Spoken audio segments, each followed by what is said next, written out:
Rip wizard. Well, alright. We pivoted. But now we're back. Back to doing what we wanted to do.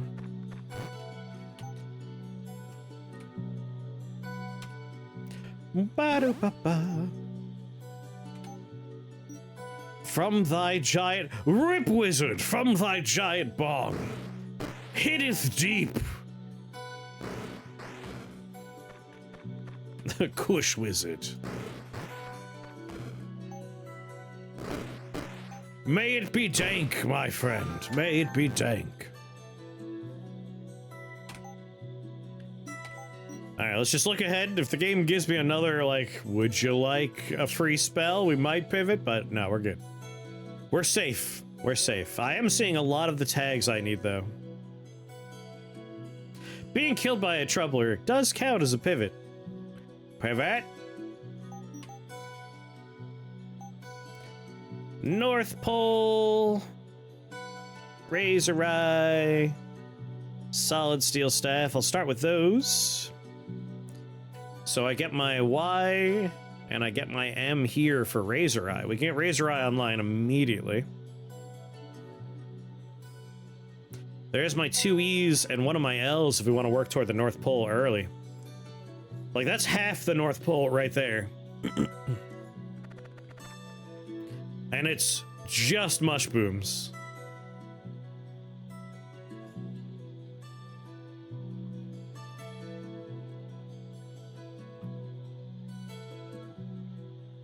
If we can get the North Pole online really early,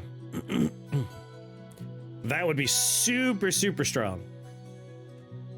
Yeah, that's like, I'm like... The other one lets me get Razor Eye, and that's sometimes difficult with the Y, but it's only one Y. Like, this is the one that takes a while normally. I think we're doing it. And, like, this is a great floor. We only have 7 casts, though. That's the tricky part. So we are going to want to upgrade right away. We're going to take Electro Blade first for the 14 damage as it flies by. The issue here is we need to hit this thing like 3 times. That's annoying. Gravity Blade, on the other hand, would pull it out and be a lot faster. But it would still be 1 cast to pull it out, and then a 2nd cast. It's only 1 cast faster using Gravity Blade. Whereas we can kill a lot more enemies with the Lightning upgrade.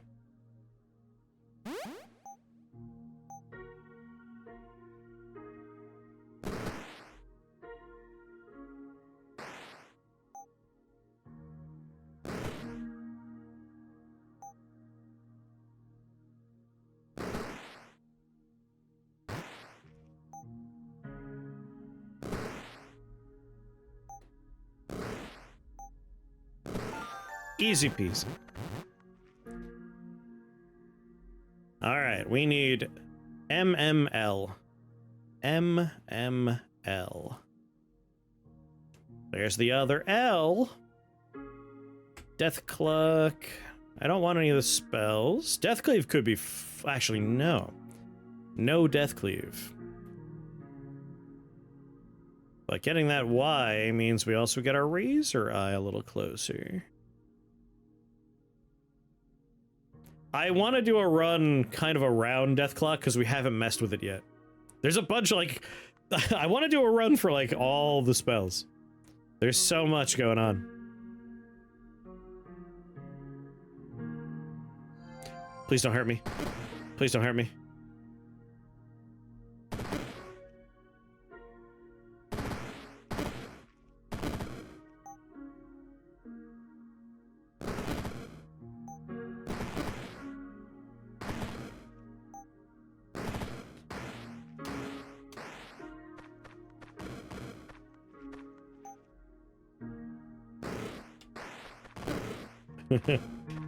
Please hurt me.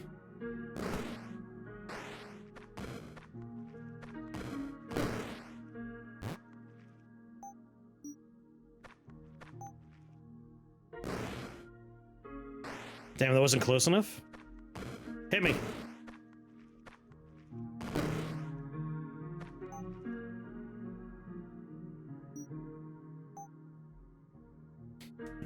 A little bit late for Gravity Blade, sadly.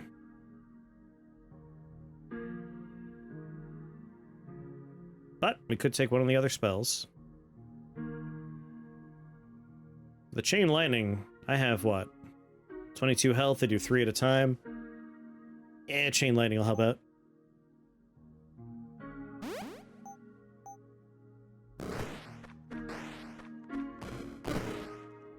Sure hope no one shoots me.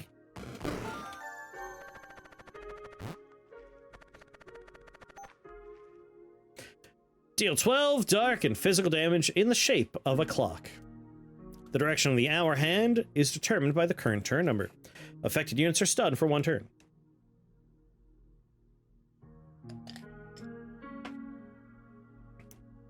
We've got cast again in 24 turns. Gains 3 duration. Stun duration now scales with duration. Also does fire damage. May be channeled for 12 turns. If you complete the ritual, units hit by the final cast have half their HP. Halved. Have their max HP halved. I could read words as written. Like, that could be a fun one to grab. Eye of Blood, though, is pretty nice just for getting some healing. If we end up with a Odin's Eye later on,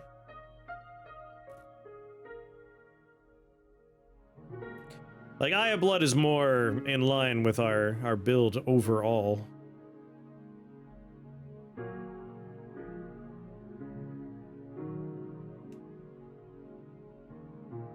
The beauty of Deathclock is we haven't messed around with it, but, like, we're kind of locked into a path here.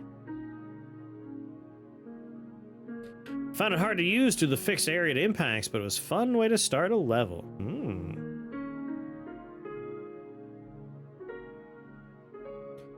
Yeah, we'll have to mess around with this one.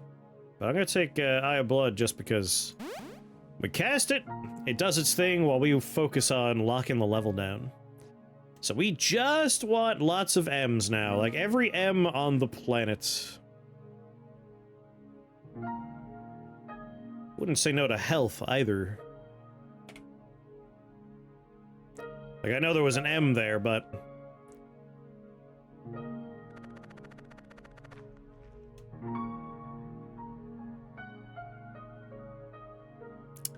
that's why you re-roll.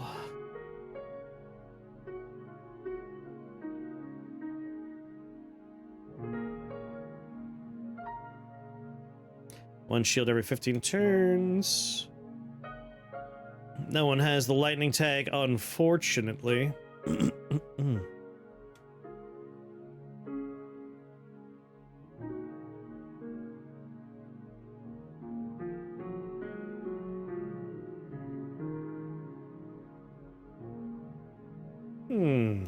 kind of want to get the North Pole online right now. Like, right now.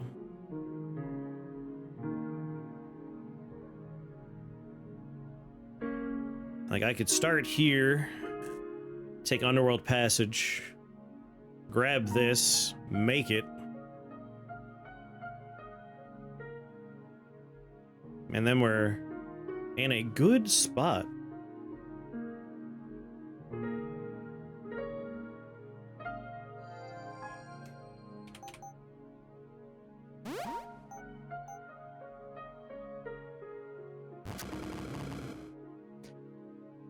Boo, silenced you, monster. The Glaive counts as a summon? Yes. And we're gonna abuse that fact so very much.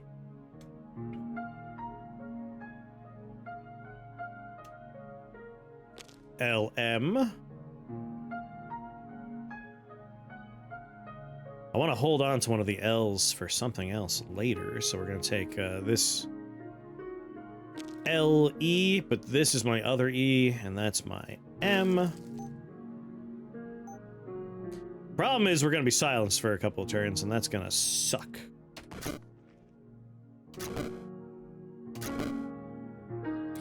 With my clarity, I say, die, fool. How many shields? 2 shields, unfortunately. We're gonna hit with the Glaive and hit with the lightning. And then magnetize is also going to be on it. So I think he's dead. I might get silenced again, though. If he doesn't die, I'm not willing to do the math right this second. I think I instead plan on vacating and taking advantage of the distance I will have between here and there.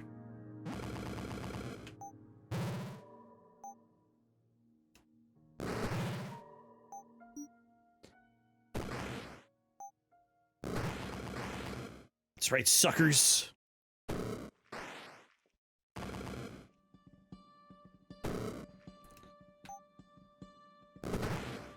Stay back there.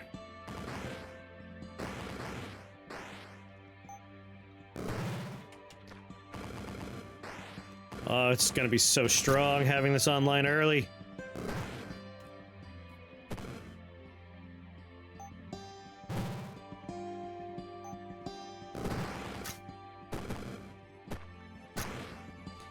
And one more.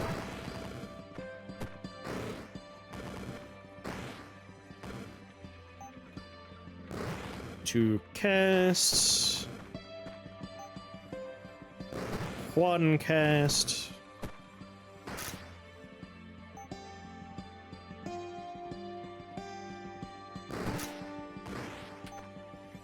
Metallic Tome. 4 additional casts. So yes, the Glaive, even though it's not a conjuration spell, once you add duration, oh, well, we're post-level, but it counts as a construct, a friendly construct. And we are now auto-casting a very nice spell on them called Magnetize, which is also a metal spell. So if we get one more letter M, the Razor Eye is going to become a machine gun.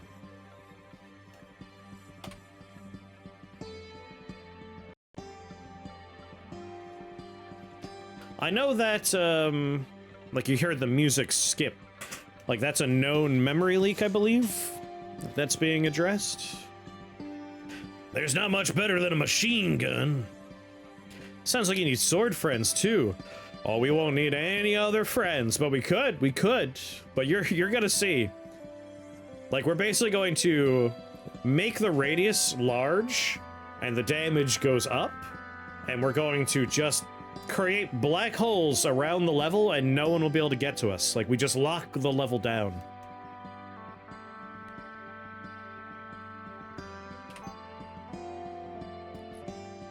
Like we could go with the dynamo for annihilate cast if we wanted to. We're also technically doing arcane damage, arcane spell damage. Yeah, we did the under 200 run, like 200 or less turns. Like technically it's 250 or less turns, but we did it like 190 something turns.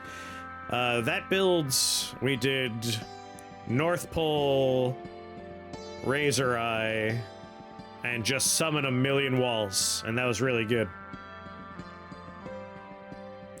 This gets wacky in a different, like similar but different way, as you'll soon see. It gets real fun. I like this build a lot. We want Galvanic Focus. That 6 duration is massive. But Razor Eye first.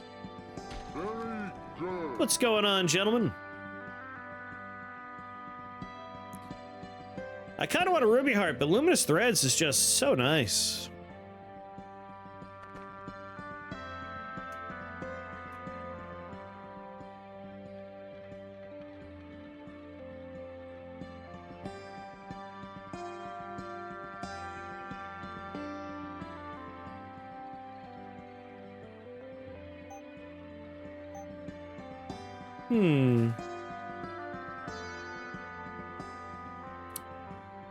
Like, what upgrades do we want for magnetism?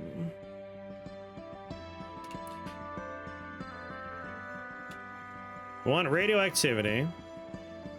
Super excited for tomorrow. Ooh, what's tomorrow? Actually, no, we want electromagnetism. That's what we want. We want liquid magnetism and electromagnetism. Those are our upgrades. And then, of course, we want mercurize. Like, are luminous threads important enough for me to suffer through this nightmare of a floor?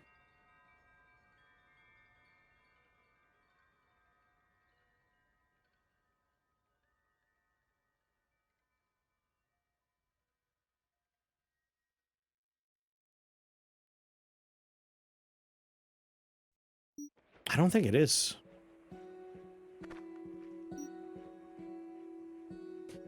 Although we're still fighting a hive no matter what we do. The hive, though, is a little easier for us to lock down. I think we could do it. Like, it's gonna suck, but... if I had another H and an E here, and I didn't touch my Y or my L...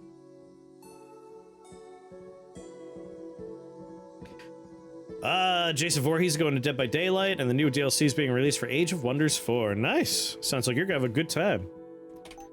Alright, let's consider what we could do with luminous threads. We want something with resistance. We know it's gonna give us an H and an E, and we have two H's and an E to work with here, and we have a C. Like, as long as we're not using L, Y, or M, I'm willing to spend my H's, my E's, and my C's.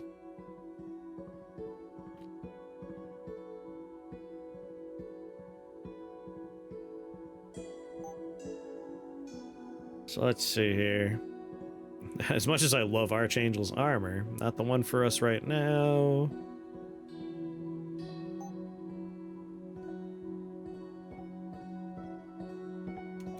Galvanic Focus, even though you're listed here, you don't count. You're not the right kind. Technically, we could just make charms. It would apply to our moon glaive, technically.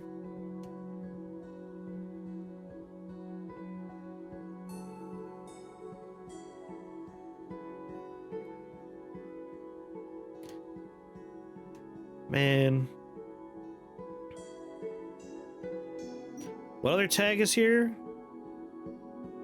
Another H and an F.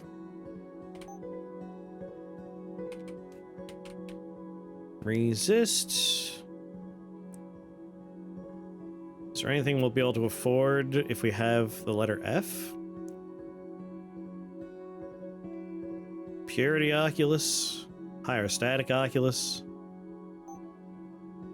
I would prefer armor of some kind.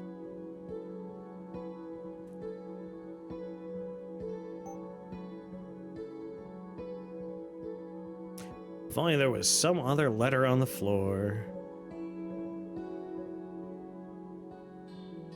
Spirit Advisor would have been nice.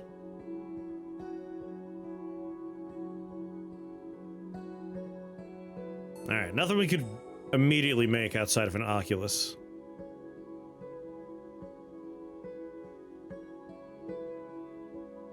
I'm sorry, gentlemen. I hope it's not that bad. But I hope everything turns out all right regardless. You do what you need to do. Poopies. Alright, we're not gonna be able to make anything. But again, like, we could just grab one of the charms. It's using letters we don't care about.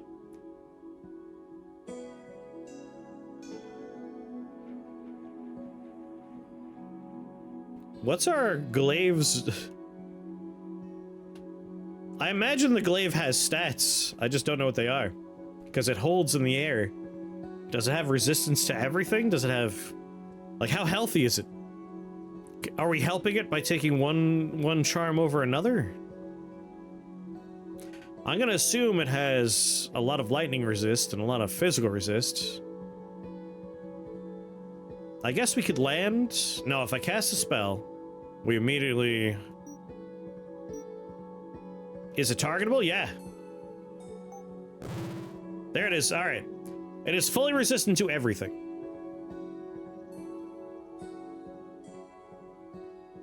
Arcane, Dark, Holy.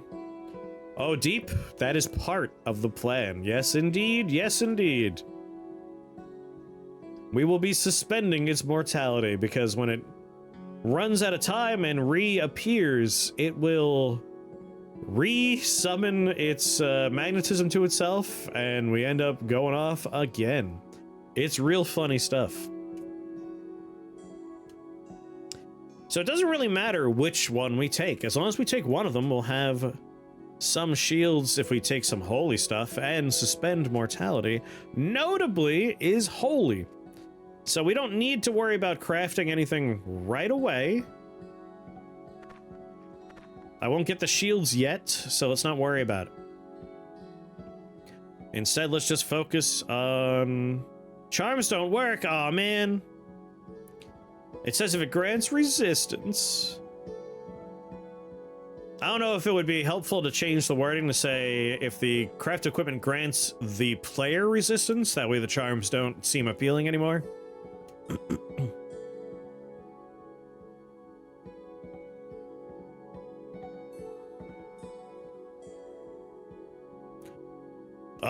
They boot her out because of no insurance. I hate... The insurance system is stupid.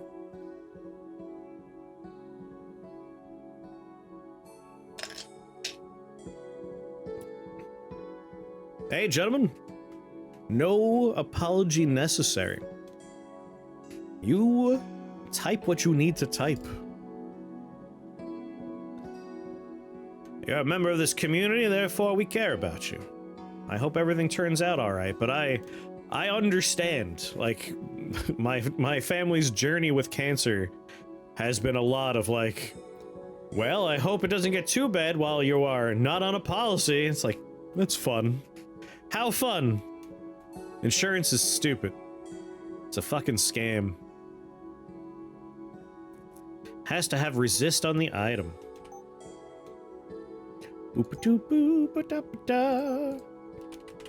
Resist.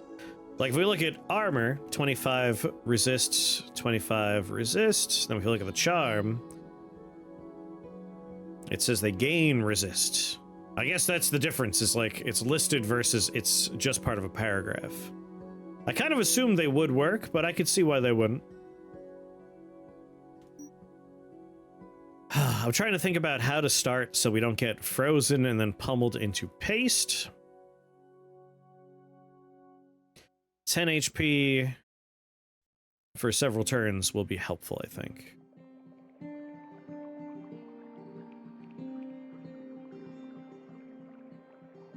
Yeah, it rolled Mr. Krabs out of the hospital. Dear God! This man has no insurance!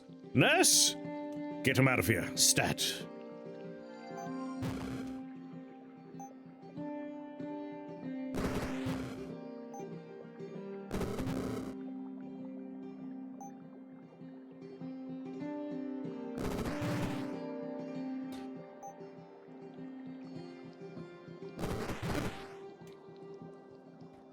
Like, he's got a lot of health. That's my main fear, is like, if we just run out of casts here, we're gonna be in trouble. We're doing damage, but are we doing enough damage?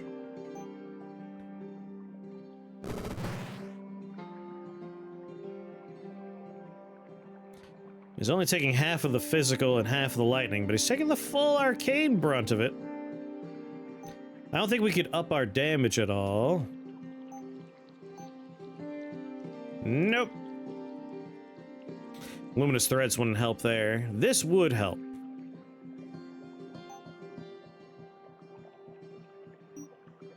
An underworld passage is not going to help me get out of here.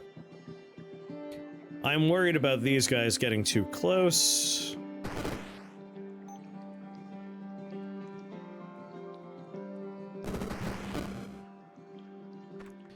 Dear God.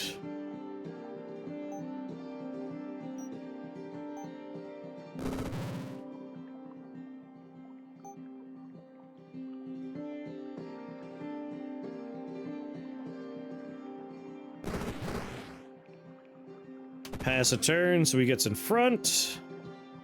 We still got Eye of Blood, thankfully.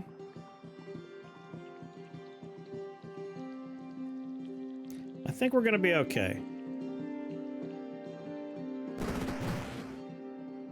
Yeah, 1 HP. If I just pass the turn, will I shoot him? Eye blood, you did it. You beautiful bastard.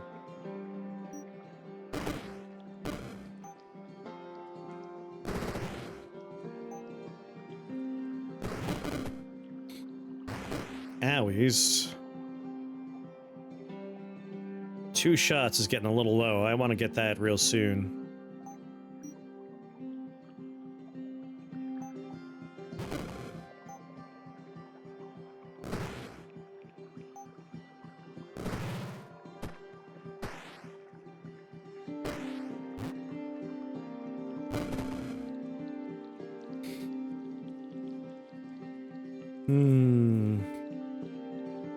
If I move up, I'm okay.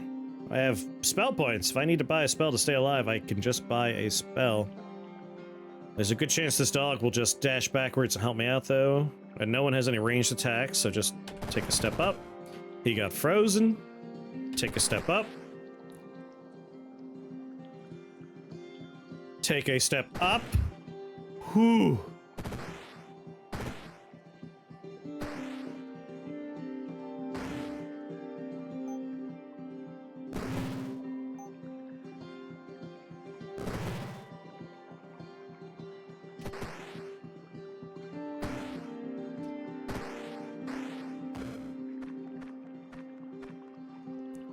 Spicy, yes.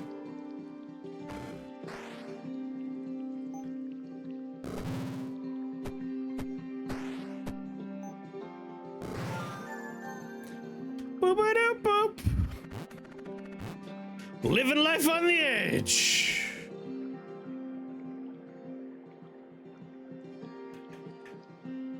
Yeah, Skeleton, if you need to talk about it, feel free. Like I said, I understand the frustration. That is someplace I have been. Broken stopwatch. Now, broken stopwatch. If used to craft a piece of equipment with the duration attribute, it gains +3 duration. Sadly, not an attribute. These are bonuses.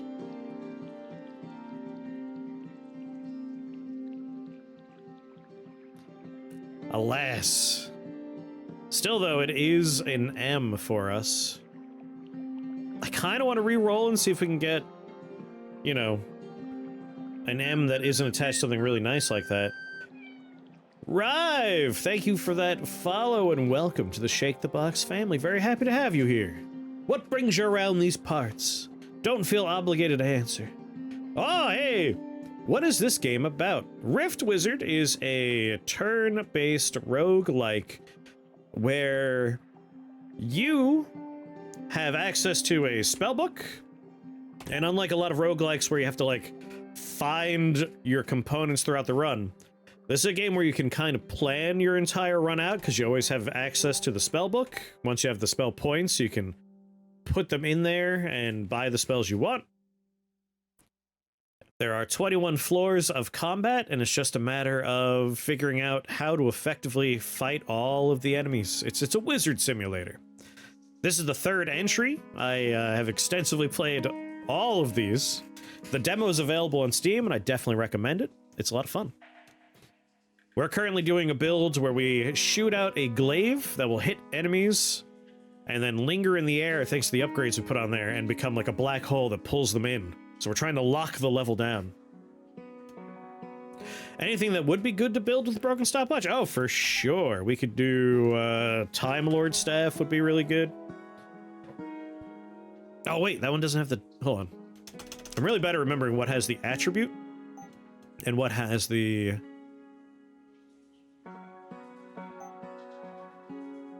What has the bonus. Chandler's Focus, Jade Shard... Each turn, petrify an enemy. When you cast a blood or metallic spell targeting an enemy, inflict 3 turns of hemorrhage. So this we could definitely get going off pretty good. It's a lot of die and die. For Ash, it's a game about dying a lot. For me, it's more a game about winning a lot, but I play it different from Ash. Just a little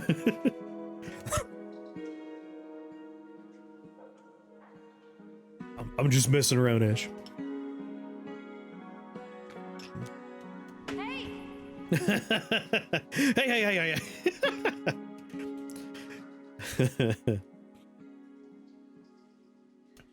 Quick step wouldn't help us. Honestly, I think Chelation Claw would be pretty nice for what we're doing. Pretty nice. Just looking ahead on the things I know. There's not too much I'm interested in for this run. Devastation.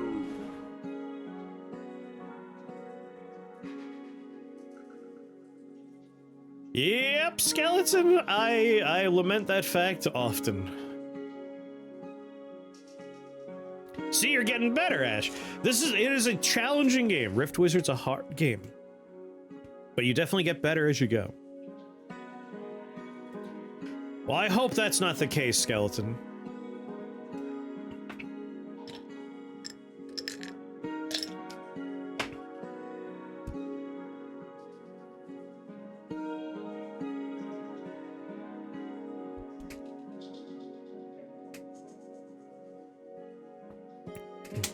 Just became a grandma. Oh.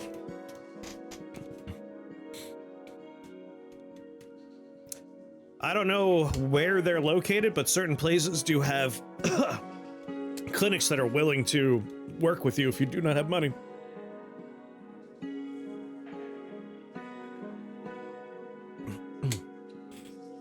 But they can be hard to find, and sometimes they are inconveniently far away. Well, that's been something my family's had to rely on before.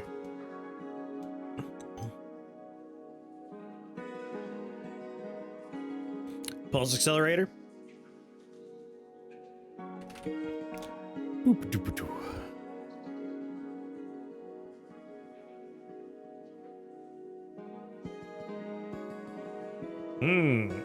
I guess we could just use our Eye of Blood for it, right?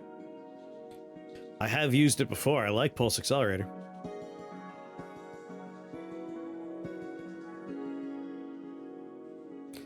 Two turns of Quick Step and Quick Cast. Yeah, putting that on there, that would make it 5 turns of Quick Cast. We could open up with Eye of Blood and then immediately become, you know, a control build. Problem is, I want that letter M and I want it now. Like, I want to use it right away. The floor is not too bad for us, though.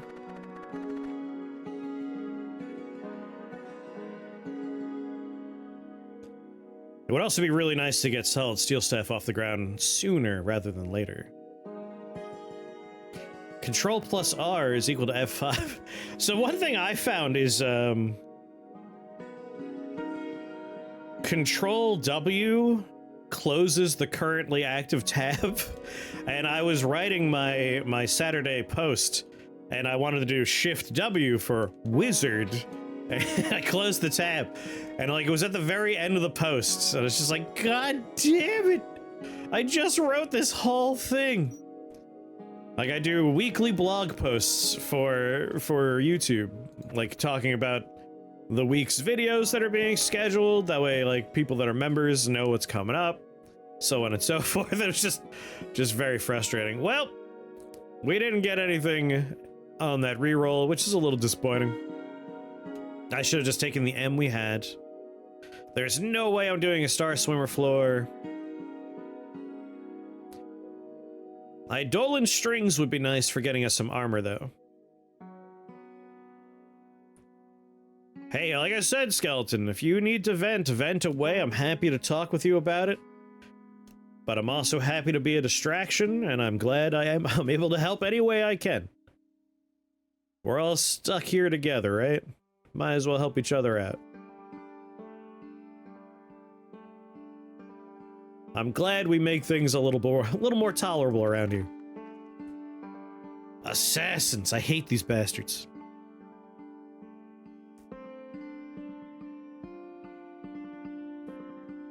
You said Abe Clancy's name out loud. If you do that, he might show up. You gotta be careful.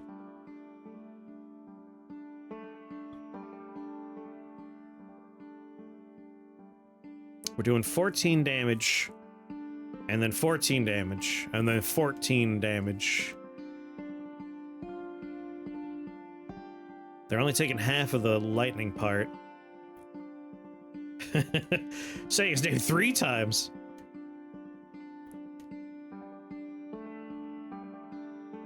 I don't think I want to come here, even though Eidolon strings would be great. Just looking at the line of sight here. These... Oh, we're actually only 2 of them. We can kill them right away. It's like saying Bloody Mary in the mirror.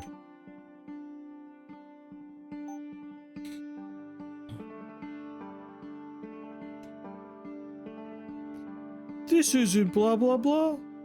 I need to start doing that to him. Just show up and be like, this isn't Enter the Gungeon. I know he loves when people do that. I can get electromagnetism. That would help.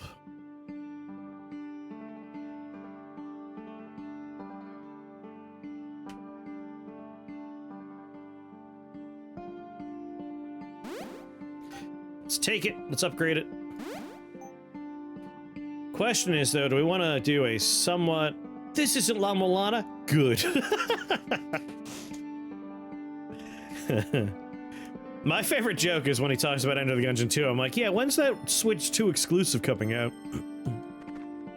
Since the only preview we got for it was through, like, Nintendo. Just to put the fear of God in him.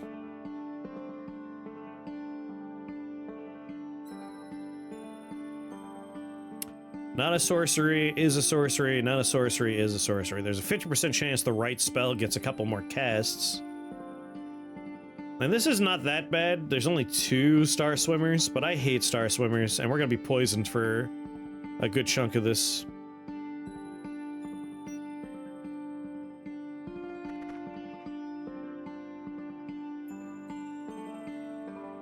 Alright, let's just do the math real fast. If we can kill these 2 in 1 cast, then I think it's tolerable. Ooh, arcane enemies are berserked? Hold on a second. Everybody is an arcane enemy. Everybody is arcane, except for 2 bombers and the eyes. So yeah, if I can kill these in 1 cast, this is fine. So we're gonna do 28 damage through arcane physical. They're gonna take only 7 damage in the lightning format, right? So 28. So that's 35, and then as long as they take 5 more from lightning, which I think magnetize, that's exactly lethal. It's just enough. That's incredible. All right, we're gonna start here. Berserk everybody. Take them out quick. Lob this through that man. And then start working on the other tower up there.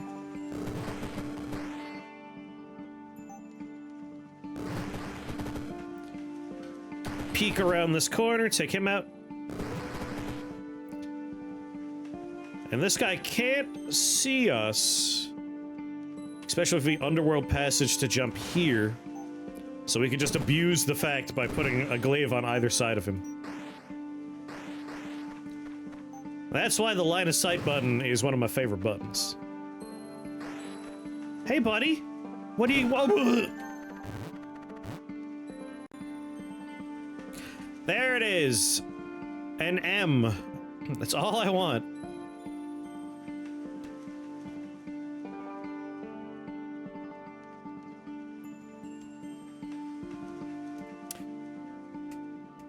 Ooh.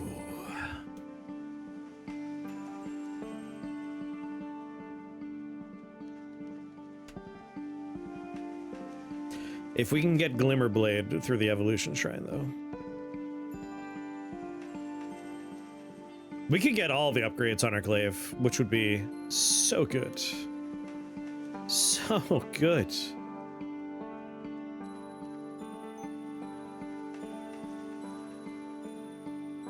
We'll be able to get liquid magnetism on the end of the floor.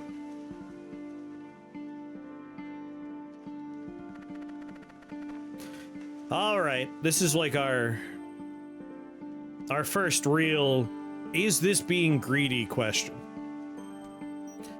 Because if we can go here, we get a significant boost in duration and charges, and it puts us closer to getting more damage.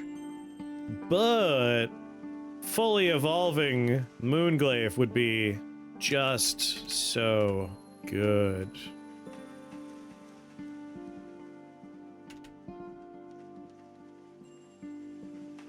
We have 2 A's we don't care about, and we have an S, so that's enough to fully... That's a full Moonglaive, and we have a leftover.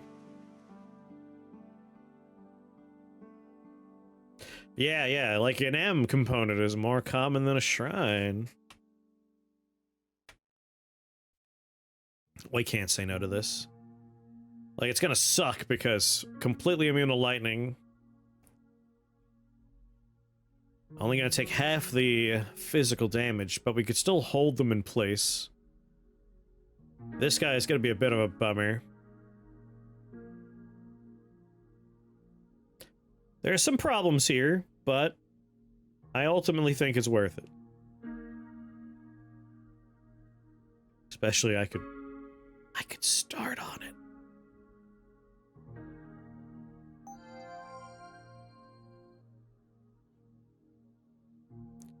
No, before we use it.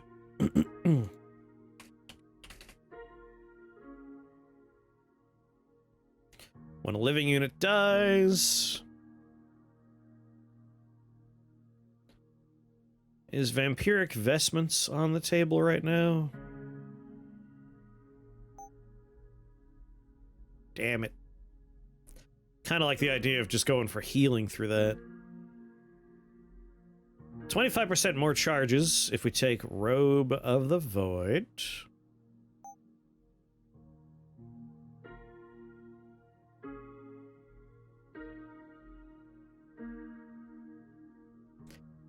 When a living unit dies, gain shields up to 4. That's not bad.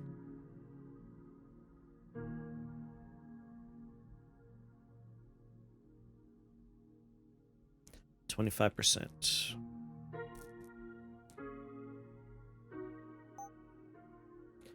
Double A's, though, that's the problem.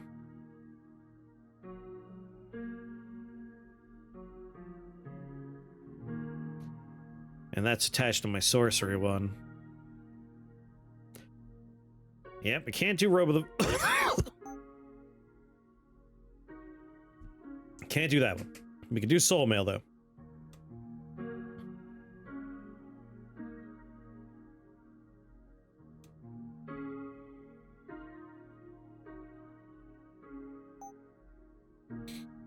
Luminous Threads go in there. And then Edolin's Strings. Yes. So that's gonna get us shields. That'll be nice. We will sacrifice a Fulminite Shard. Oh no, we want to hold on to the L. We'll do the Voidstone Shard to start. Glimmerblade, yes! I don't even care about Glaive Warden. Glaive Warden doesn't matter to me. We could theoretically try to build something silly around the idea of summoning something alive just to boost its damage, but again, not that necessary at the moment.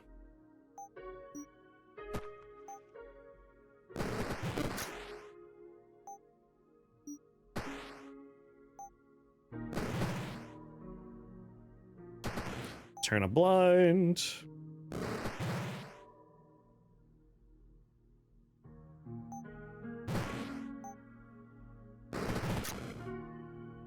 Blind again.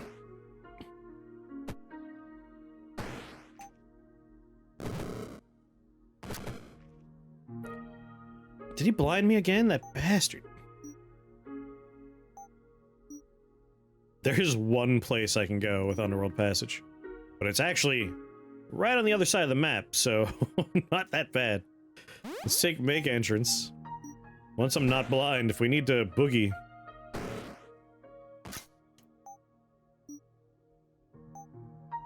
I'm kind of digging the idea of just getting out of dodge here.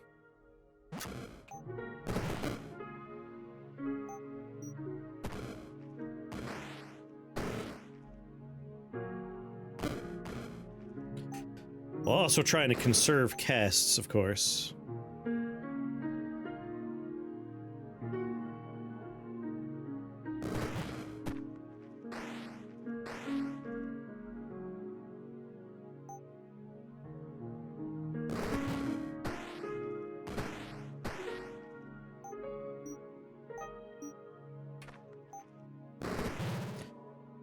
Four charges remain.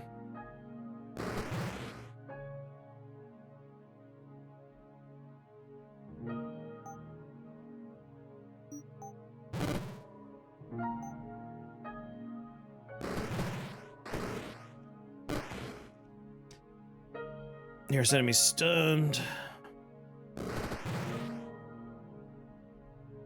Damn. Eye of Blood's not going to be enough to wrap this up, is it? I really wanted liquid magnetism.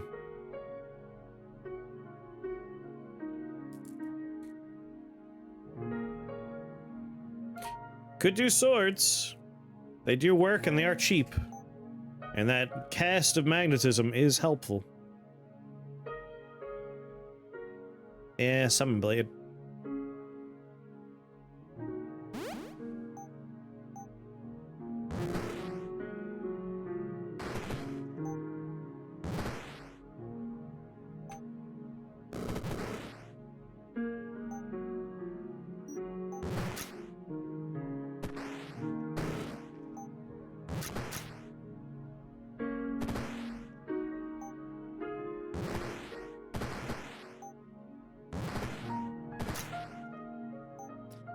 You know what to do, swords.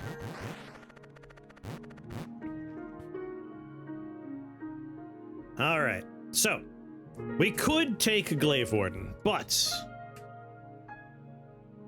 is there really much reason to do it?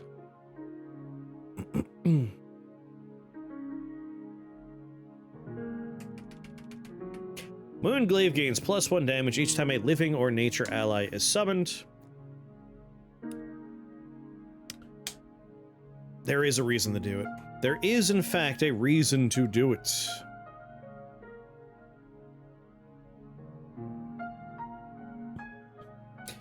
Doesn't it give the nature tag? More importantly,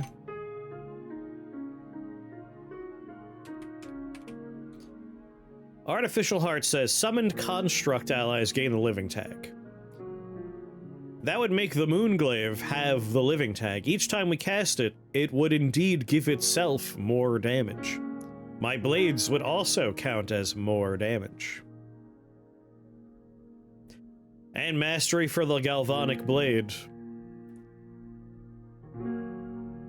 Yeah. That's a pretty good reason to do it.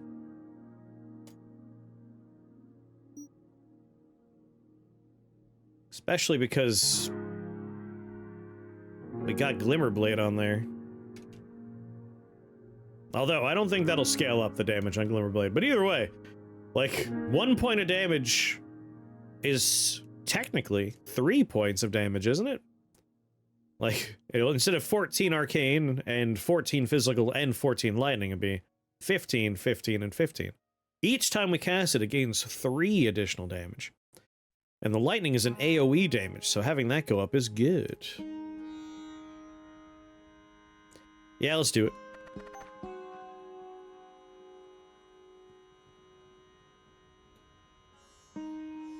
Arcane nature. Let's use the sorcery enchantment. There we go. I want liquid magnetism. I'm not willing to gamble, because if we hit hemomagnetism and radioactivity, we're locked out of liquid magnetism. And I'd much rather get the synergies that come with having Mercurize going off later on. Like, There's no reason to risk that.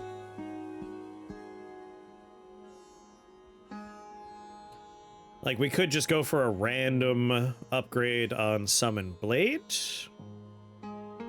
Or a random upgrade on Underworld Passage. Or a random upgrade on any of the other spells. But Magnetize... Magnetize, we have a play.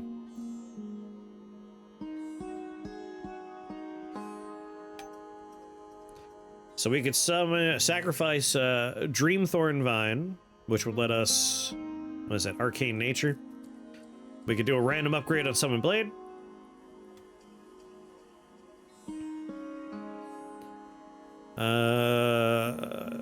Again, I'm not risking you. We could do the Conjuration element first. Yeah, it's basically Summon Blade. Do we want to do a random upgrade of Summon Blade? I don't know, with Enchantment, we could go for Eye of Blood. Let's randomly upgrade Summon Blade. We'll do Arbiter's Lens. No, we'll do Dreamthorn. This is a nice one with 3 tags.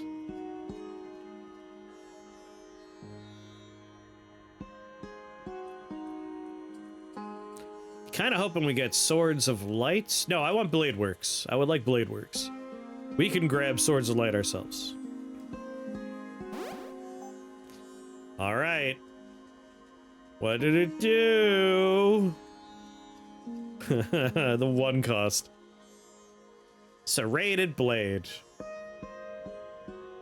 3 turns of bleed. That's fine. There's my M I want. There's yet another M. We need a B.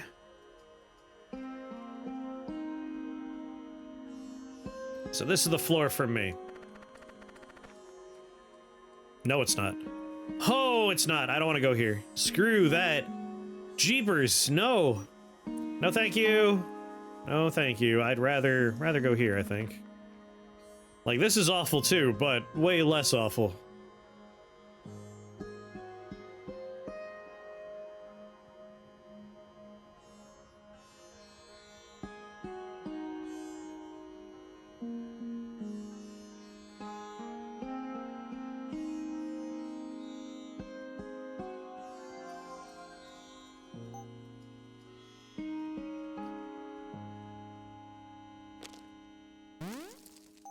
I really want Razor Eye Online right now.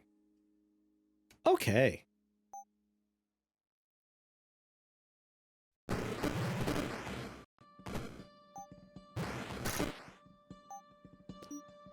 Oh, randomly being teleported is the worst.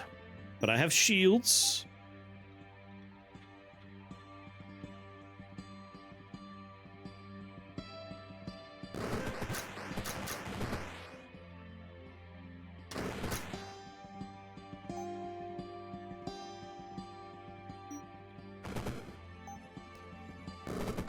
Try to remove the wizard and Slaz as quickly as possible.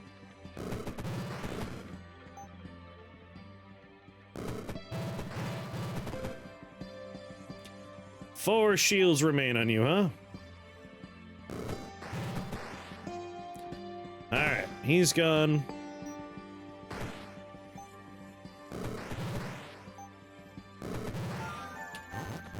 Easy peasy. Okay. It's it's pretty much M all the way down now. M's all the way. I know I'm gonna need more L's for the stuff I want to do later, but M's. Just a lot of M's. Chronomancy. Okay. Unlimited Moon Glaive makes a lot of sense. But every other turn, I like casting it pretty often.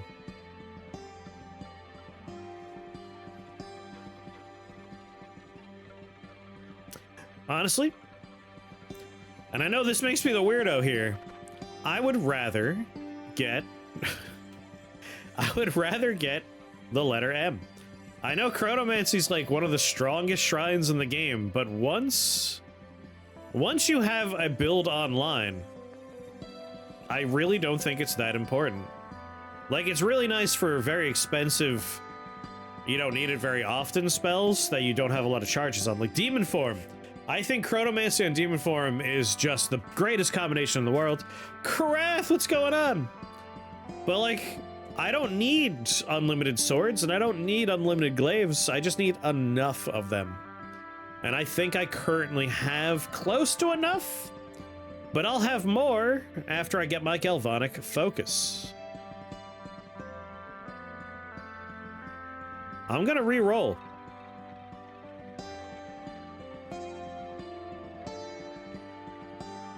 I just saw him post a Lumbriogenesis Wonder win with only 3 pieces of equipment. What were the 3 pieces of equipment? I mean, Lumbriogenesis is a good spell, but only 3 pieces of equipment. Lumbriogenesis, half your health becomes a worm ball. Whoops, that's not how buttons work. I imagine they did worm host.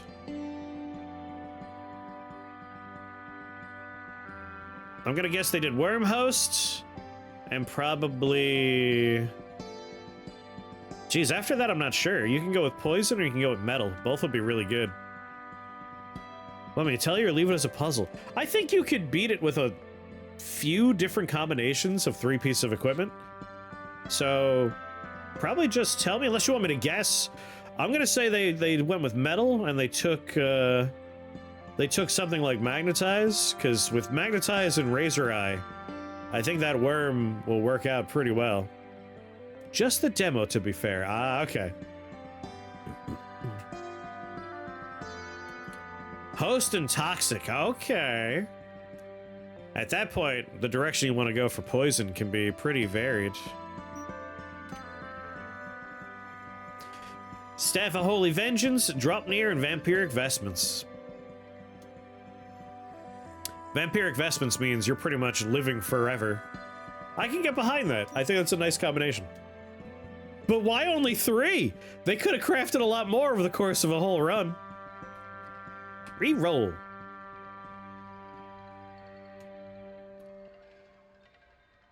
Oh no. Mother of God.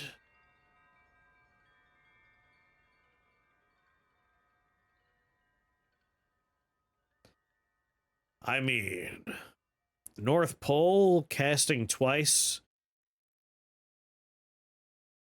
So, if we duplicate Razor Eye, that's nice. It's shooting off 27 damage twice every time we cast a metal spell. However, a second copy of North Pole means we cast Magnetize twice. At the moment, that's kind of the same thing. I think Razor Eye is more damage overall because it's going to be going off twice for our initial cast and the eventual Mercurize.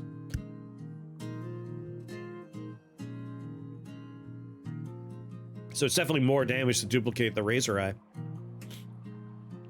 But 3 more casts ain't nothing to sneeze at either. No, we're gonna duplicate Razor Eye. Oh, Moon Mage, I'm so sorry.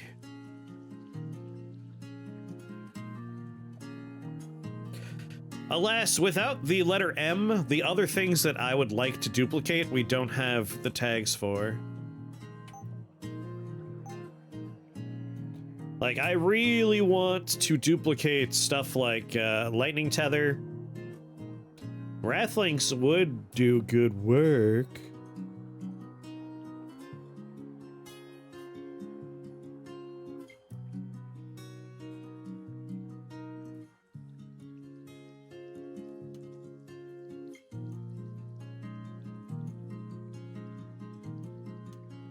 Spark Loom. Alright. What can we afford right now?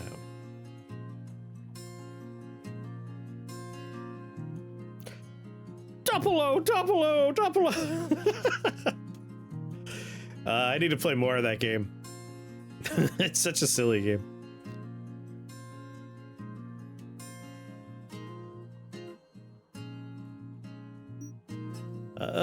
we gonna have by the end of it? We'll have letter I's, letter A's, and letter S's.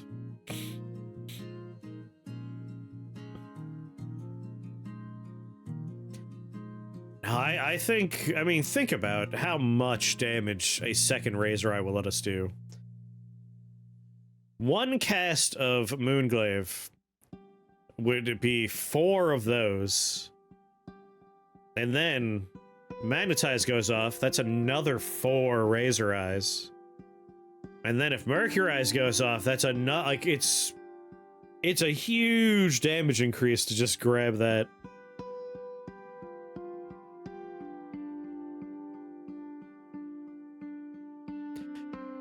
Sorcerer Staff for some sweet percentage damage. Even if it was a 50% damage increase, it's not as good as a second Razor Eye.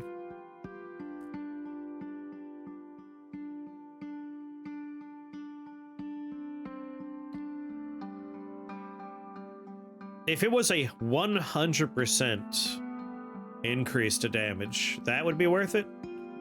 50% would be 7, 7, and 7. 21 damage. A 21 damage increase, whereas duplicating that is a 27 damage increase that goes off multiple times. It's Razor Eye. It's Razor Eye without a doubt.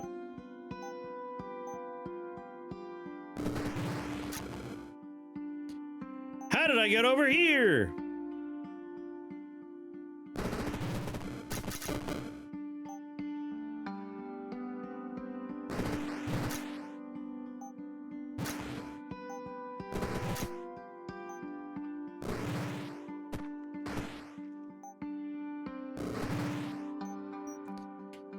Like, I'm not even gonna shoot the crab. I'm just going to do this.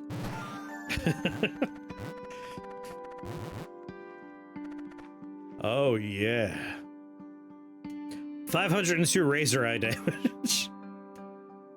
That number's going to get real silly by the end of the run. Alright, 1 M and I get Galvanic Focus, but like 2 M's, thank you. Solid Steel Staff is a big damage increase for us. Like, Solid Steel Staff I would have duplicated, because 10 damage is 30 damage on Moonglaive.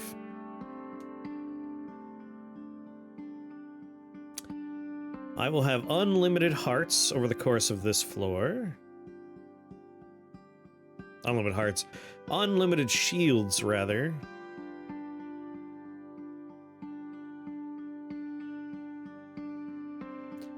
It's a weird layout. I'll be able to leave a scary spot. That's what I thought. There's one safe tile.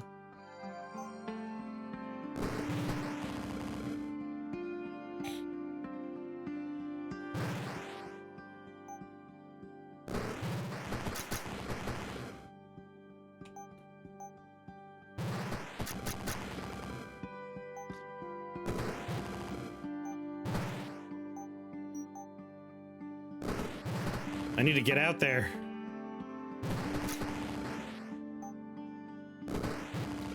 Line of sight is like how we're gonna be killing stuff.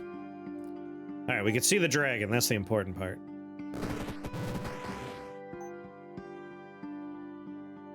Oh, you're right! I forgot! It's been a little while. Let's go ahead and get liquid magnetism.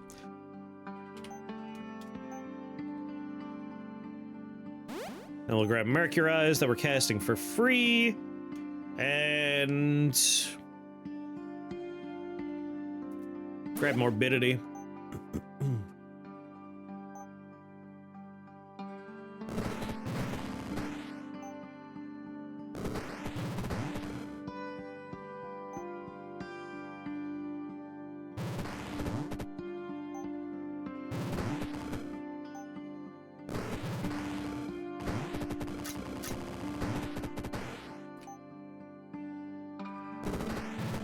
Back up!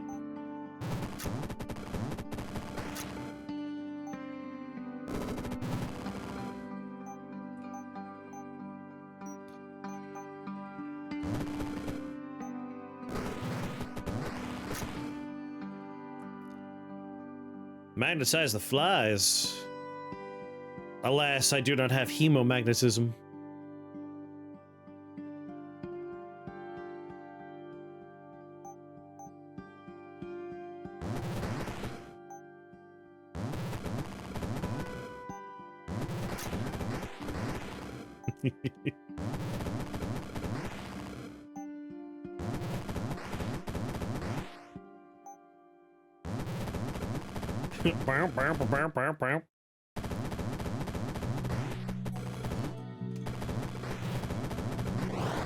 Oh, I think I have enough damage.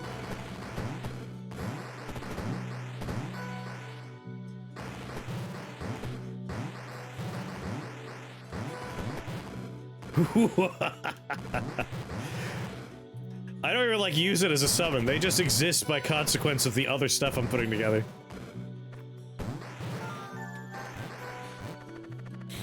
Razor Eye. Ah, that's a nice amount of damage right there. Alright, this is a huge damage boost for us. We need a mod that turns those glaives into the glaives from Krull. Yes. Yes, we do.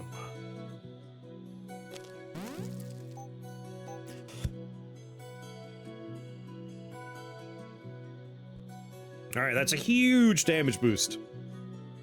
Massive damage boost we just did.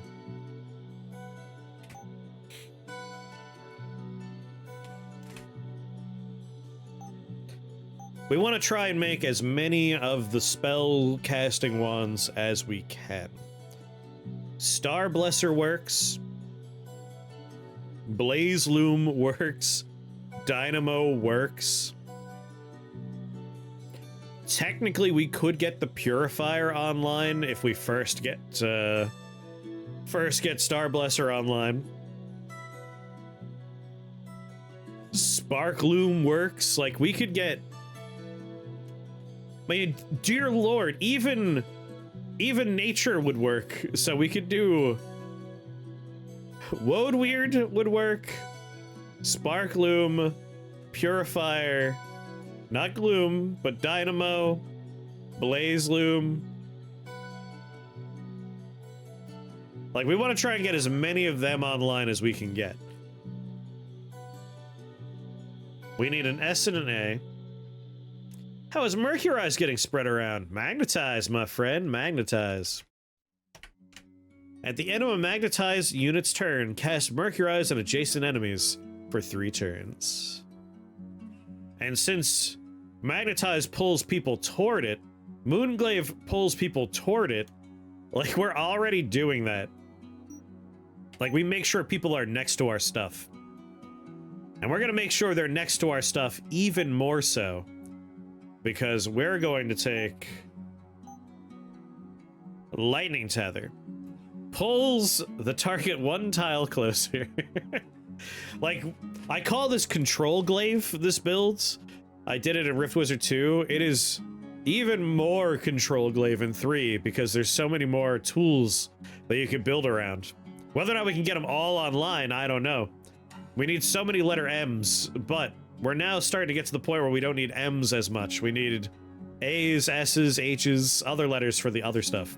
Get over here! Yeah, the Scorpion builds.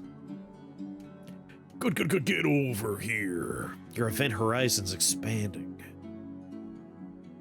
The stack type is refresh. Refresh. We have morbidity.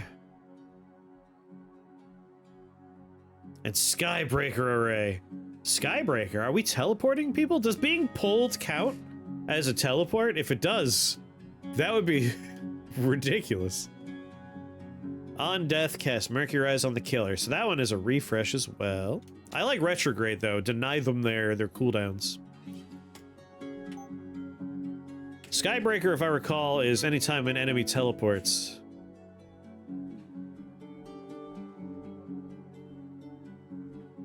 My goodness. Does that count? It says pull. It doesn't say teleport, but the game may treat that as a teleport. Opportunity! Would Skybreaker array work? Does pulling them count as a teleport?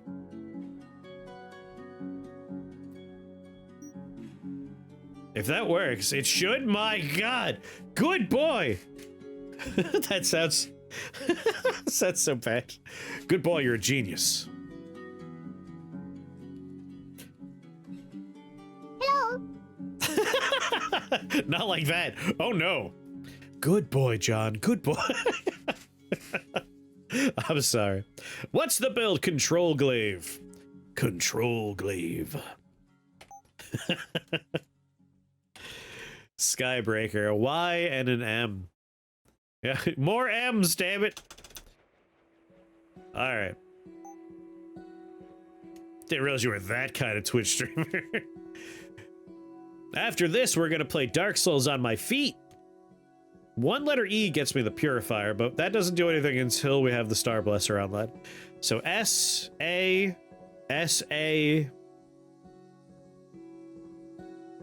Just one E. L's, S's, and E's. We still need Artificial Heart first before we worry about D's here. Ooh woo. Wait, good boy John isn't a dev. I mean, as far as I know, maybe good boy is in fact a dev. It hurts me not to go to a floor with a UT like that, but we really don't need any user T's. I'm gonna re-roll in the hopes of getting there is the M I want, because Galvanic Focus will be real nice for us. Real nice. KYZ. I have the B I need. Yeah, we just need 3 discrete letter M's. 4, really. We need 4 M's.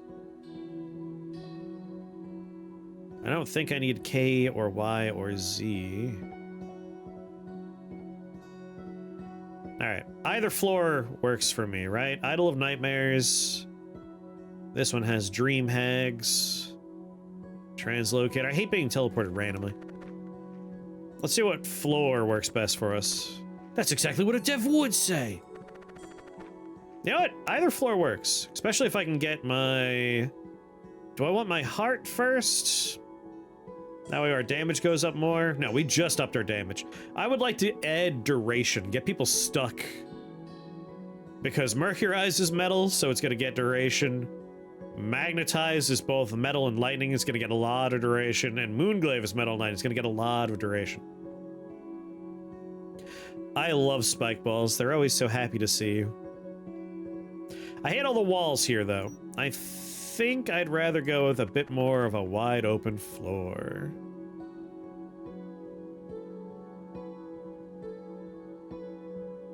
$95. We do. We're doing a lot of damage in one cast, then we're gonna pull them backwards.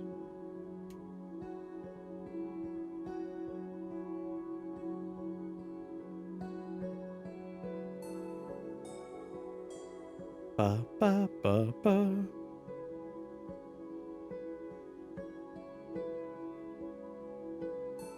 Troublers do troubling things. There's no troublers on this floor. And there's no troublers on this floor. Just these bastards with their Aether Swap. That's why this floor is a bit more troublesome for me.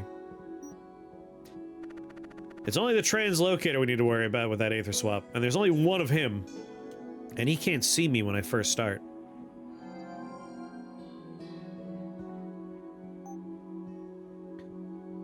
L M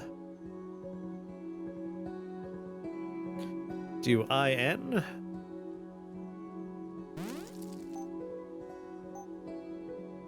All right, first cast is we lock down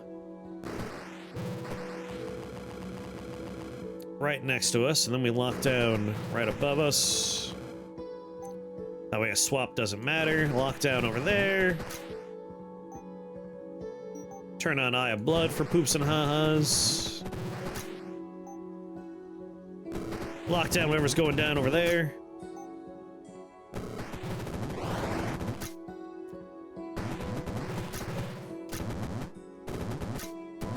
Like the engine's online. We're now in Hubris Deathland. Like if I die, it's not going to be for any other reason than I think I can't die now. I am in God mode. I feel oh my. What? Another duplication shrine? Opportunity Drive likes to tell me that the duplication shrine is rare, but I think my streams speak for themselves. They're not rare. What exactly is happening? All right, for those of you that just joined me, allow me to explain the build really quick. So, we have upgraded Moonglaive with every upgrade, but only 2 of them matter if you're doing this build. You don't need to get any shrines to do this build. So, the way this build works is you cast Moonglaive with the Gravity Blade upgrade, which turns it into a small black hole. Anyone within a certain radius gets pulled toward the center. You also apply Electro Blade, which, as it's passing them and when it reaches destination, will do lightning damage to everybody around the tile. If you do not have the North Pole yet, your goal is to get the North Pole, but until you have the North Pole, you're going to take advantage of the fact that Moonglaive is floating in space as a stationary friendly minion to cast Magnetize on it. And you're going to grab the last 2 upgrades on Magnetized. Radioactivity, electromagnetism, which means it'll do lightning damage to everybody in its radius, and it will apply Mercurize to anyone that is adjacent to it. You're going to want to get Razor Eye online sooner or later as well, and basically what you do is you cast a Glaive, and it's a black hole doing lightning damage to everybody in it, and every time you summon it, you're going to shoot off Razor Eye for your Moonglaive, and you're going to shoot off Razor Eye for the magnetism that gets cast. And if you have the Mercurize upgrade, you're going to shoot off Razor Eye for every Mercurize that goes off.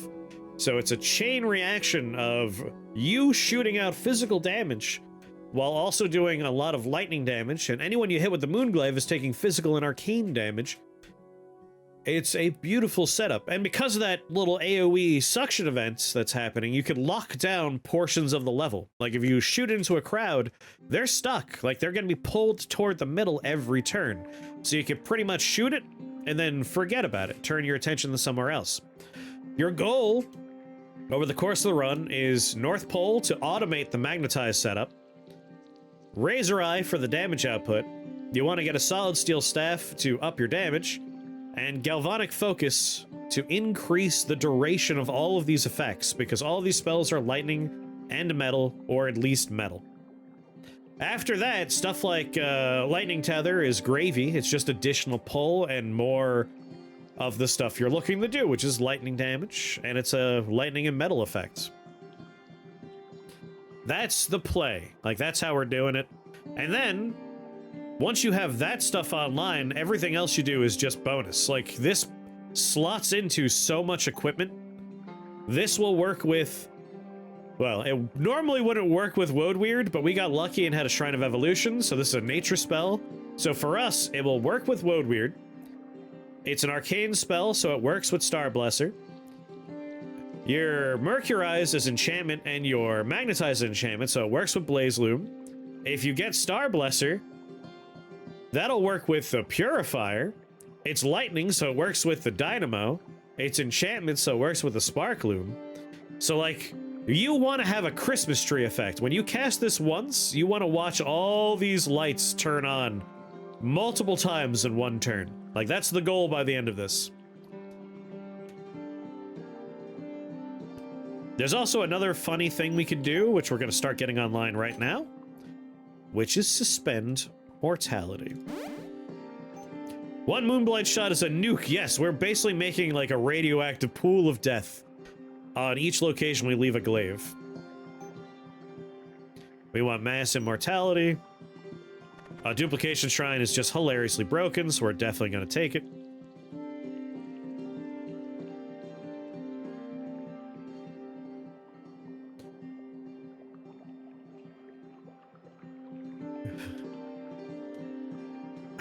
I mean, this is the one, right? Like, good lord.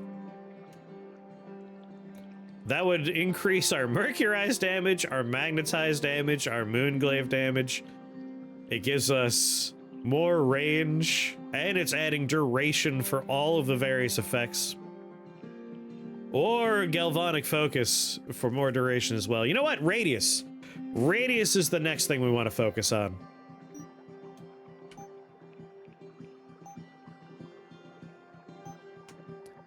And hell, we could already get the Battle Mage staff for some of that. Oh, had we taken the UTs, we could have gotten Geometer staff, though.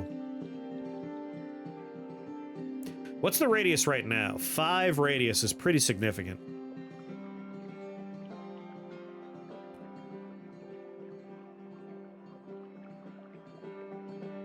Silver Spear Watcher form?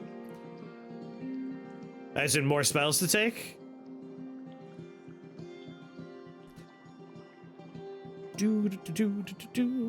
I might put this on my wish list. And I think I'll take the Battle Mage staff right now.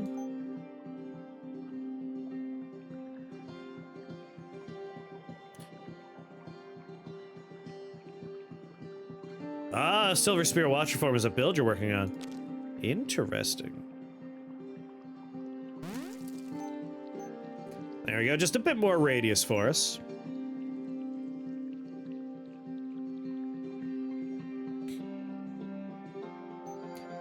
A second solid steel staff is just so fucking good, though. Plus, it will scale up the razor eye damage. Good God. But North Pole again would be no. Let's go for the damage. Let's go for the damage. Duration of 14 turns is disgusting. Is anyone living near me? That's the one problem we have on this floor.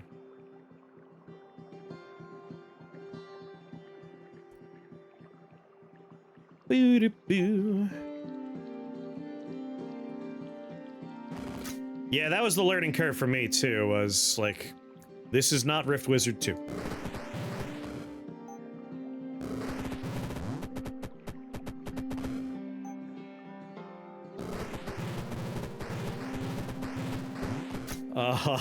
It's such a good engine, man. I would like line of sight on the big scary dragon, please, and thank you.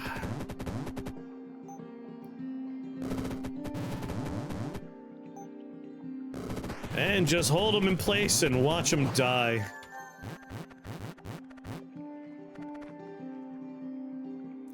This is disgusting. 2 letter M's, you say? I need 2 L's as well, though. Permanence would be very funny. Let's go for our 2 M's. See, this is the kind of floor that sucks. All those eyeballs are gonna be shooting me. But...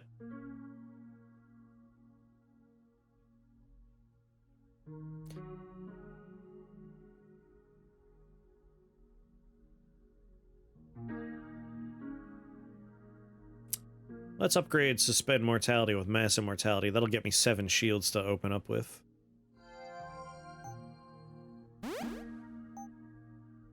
Hey! I guess it's too late. I already did the shields, alas. That's right, it's on craft, not on upgrade of a spell.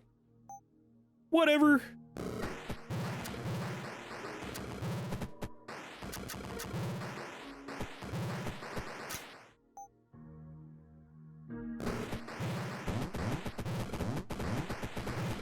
It's so strong.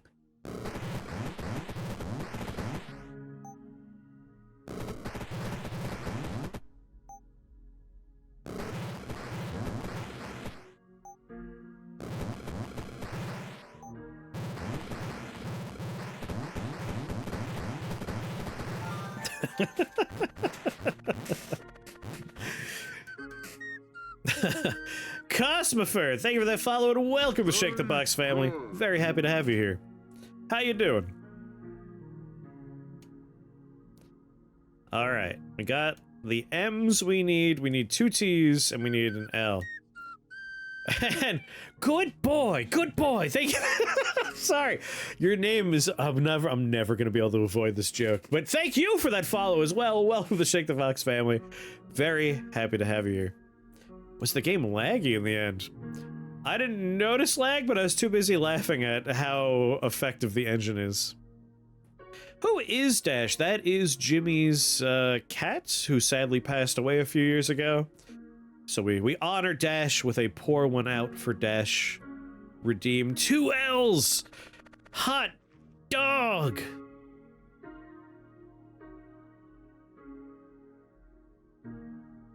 If I start here, I think this is the most line of sight for us.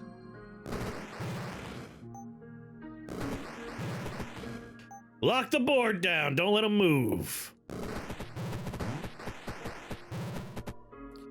That is Fujin. I still wonder if there is a Raijin in the game or not.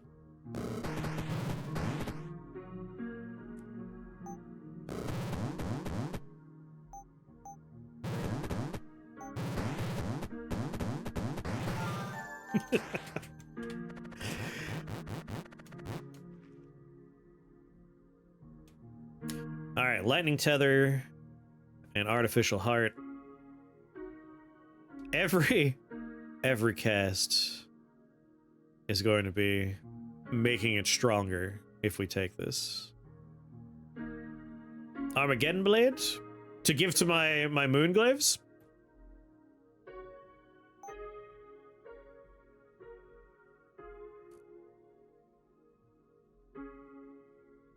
Affected units gain the holy and undead tags.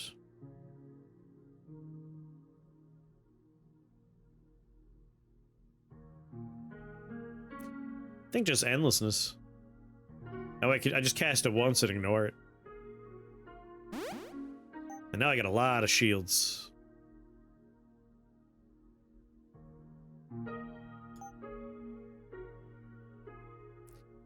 Alright, we need... M... Oh, wait. Take all this out. Let's do bin first, because we have to put a B in there, and that's my only B.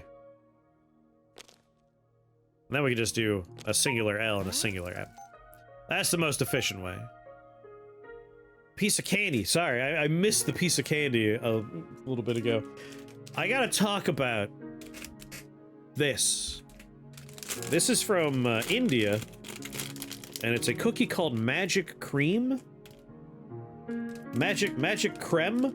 I'm going to show it to you. It won't do much, because the packaging is entirely green, but Magic Creme. These are insanely tasty, and I don't even know what they're flavored as.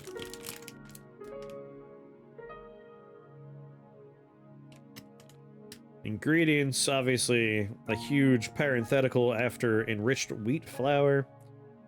Sugar. Like, I don't know what the flavors are. It tastes like... I know, it's just magic flavored. I think it's just the flavor of magic. But it tastes like lemon, but also mint, but also like cardamom and a bunch of other things. It's amazing.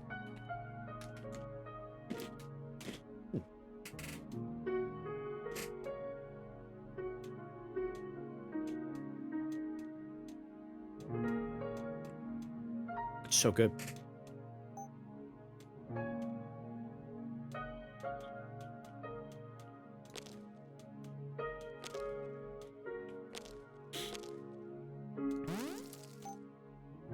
That's a damn fine cookie.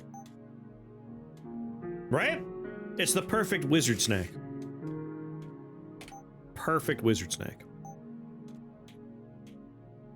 Okay. Let's look at our damage. Moonglaive did the most. Razor Eye coming in second here. And then Mercurize and Magnetize combine. So, we could look at this as sorcery damage, arcane damage, lightning damage, nature damage. I want more spells being cast automatically. That's my goal. I think that is almost always my goal. In that sense, because Mercurize is an enchantment, we could take Life Drain, for instance, and have that automatically apply to enemies when they get Mercurized. That would be fun. But a lot of our damage is for the fact that we have metal scaling up, so let's not worry too much about that. But I think Blaze Loom would be fun, but since our spell is arcane based, and it would be really funny to also have Heavenly Blast going off, it's either going to be Dynamo or Star Blesser, and we're closest for Star Blesser. I'm gonna put Star Blesser on there. If we find a Spellgraph Shrine, John, my god, you might hear some not safe for stream noises issue forth from my mouth, because I will lose it. I will absolutely lose my shit. Yeah, I like making it dangerous. That's why Blaze Rip is such an enticing one. Am I saying that there's a sexual thrill to this game? Maybe. Maybe. Do you have a max spell limit? 10 spells. We can only take 3 more spells.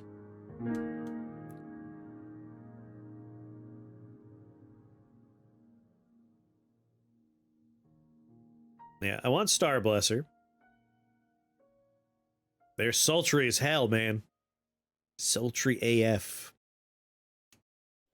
The really funny one, though, would be to do Purifier. That would be very funny.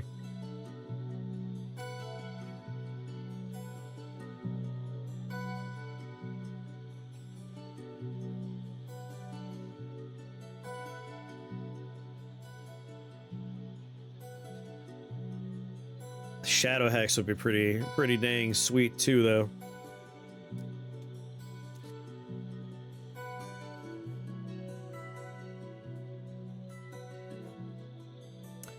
I think Blaze Loom might be the one I want to go with. Or Dynamo. I've already squandered so many letter Ks, though. And we're on our way. I'll put this one in there for now, but you know, let's just grab stuff and see what we find. Also, do we want to abuse a Chronomancy Shrine? I really don't think we need to. Like, have we even come close to running out of anything? Like, Eye of Blood. If I could forget Eye of Blood, I would at this point. It was a freebie. I like that T, I like that A, but I'm gonna be super greedy, I'm gonna reroll.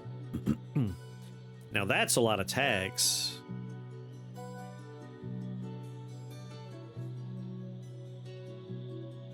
L and H, E and A. Shrine of Reformation.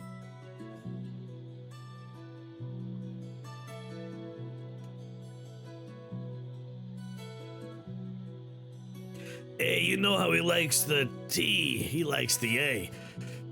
If he likes the A, he likes the T, he likes the A. You know what I'm saying, man. Shrine of Reformation. I might forget Eye of Blood just for a free couple of spell points. We could also forget Summon Blade, but Summon Blade does work with the build more than a little bit. They're just not doing a lot of damage on their own. They're really just vehicles for additional magnetize.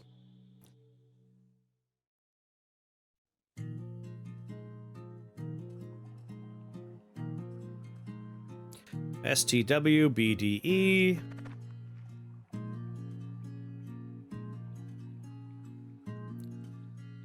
Boo-doo-boo-doo-boo-boo. My mother of God. Shared pain, huh?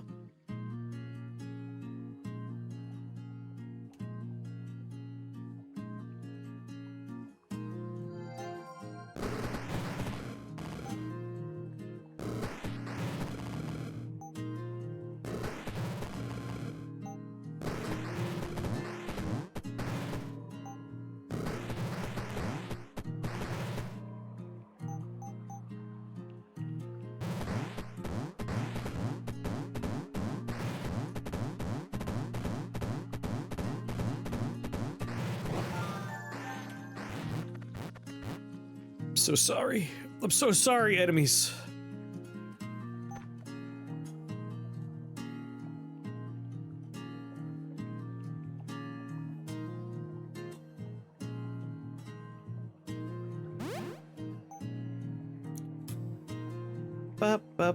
So that spell's done. That spell's done.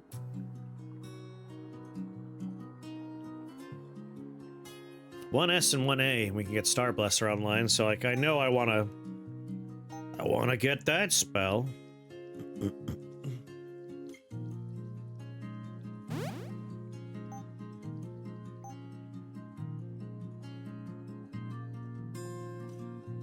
And then we want Immolating Blast, obviously.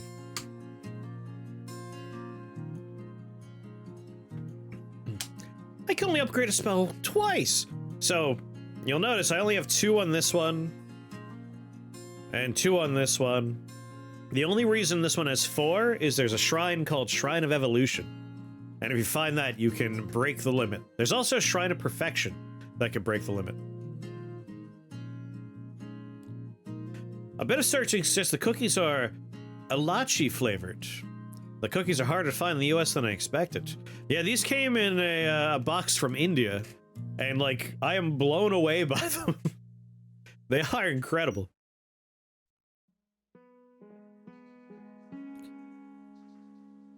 Yeah, given that if we can do Star Blesser's upgrade, having those automatically cast an enchantment that does damage means Blaze Loom is the smart next step. So I need a lot of S's, a lot of A's. S's and A's, S's and A's.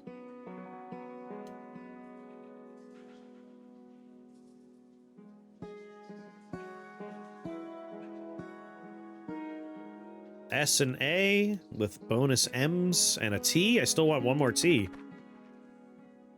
Hello, Scary Floor. Is what I would call you if I wasn't the god of metal. Goodbye, everybody. Freeze me all you want, you're stuck there.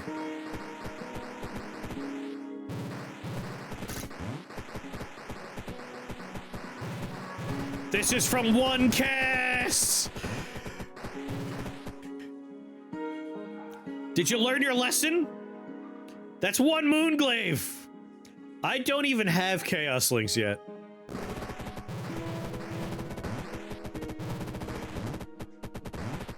Stun me, see what happens.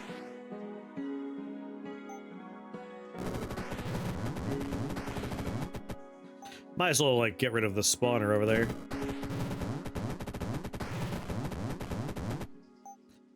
And that turtle.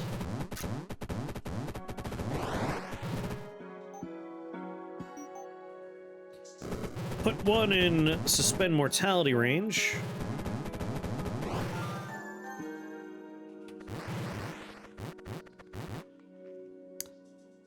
Yeah. All right, Star Blesser. H. Damn, that H is attached to another one. Let's see if I could find slightly more discrete components. Because I also want to make the Geometer Staff. Like, I can afford to make each of these, but only... Oh, I can't do Blaze Loom yet. Alright, if we can't do Blaze Loom yet, we're losing one of the F's for it.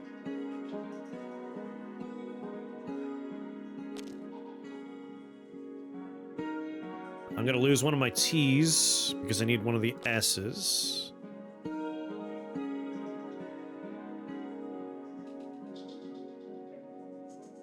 I need 2 more A's. Yeah, this is most unfortunate. Anyone have the nature tag? No. And I've done all my metallic stuff, so that's not coming up. Alright, another A in you, another S in you, and then another A in you. Yeah. It's gonna get real silly.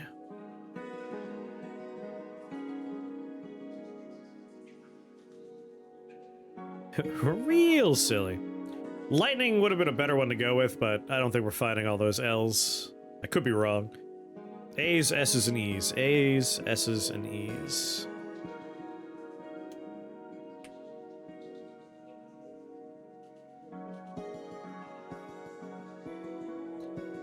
Oh, there's an S, and I could use more health, right? So many Void Knights. Not a lot of line of sight either.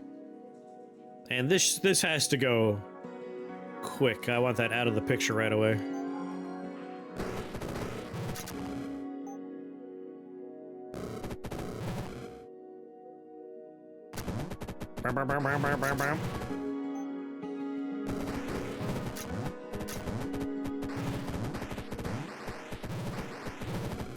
You've merely given me more line of sight, my friends.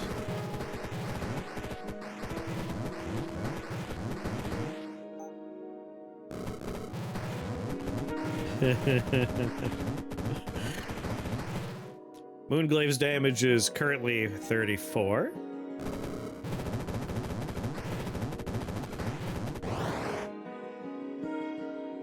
Hey, aren't you supposed to go up when I cast a nature spell? Moonglaive gains +1 damage each time a living or nature ally is summoned. Yeah, you're living. Your damage is supposed to go up.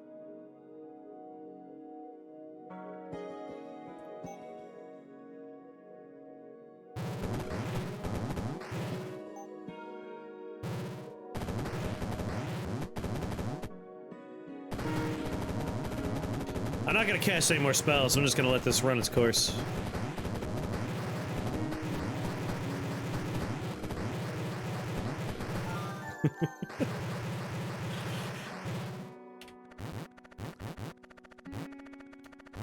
Oh, yeah. The Kai's duration, yeah. Yeah, the duration is currently at 13. Pretty nice. Immolating Blast, please. Alright, 2 A's, an S, and an E.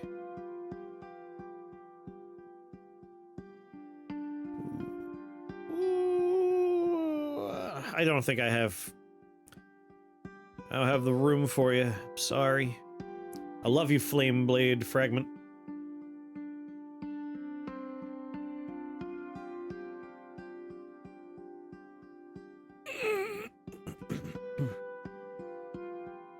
Holy shit.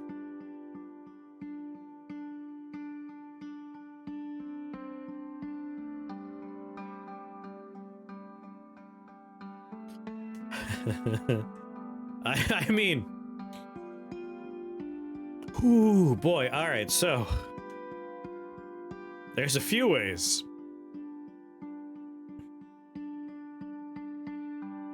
There's a few ways. Putting arcane on. What do we have access to? We'll have access to H, B, S, C, E, Y, M, N, F, S, D, I, T, B, R, and W. So we can't do arcane, sadly. We don't have any A's. All of our stuff is scaling for metal. If we turn Heavenly Blast into metal, that's pretty busted. What else? Like, Heavenly Blast is doing 14 damage. That will go way, way, way, way, way up. Way up. It would also trigger Razor Eye.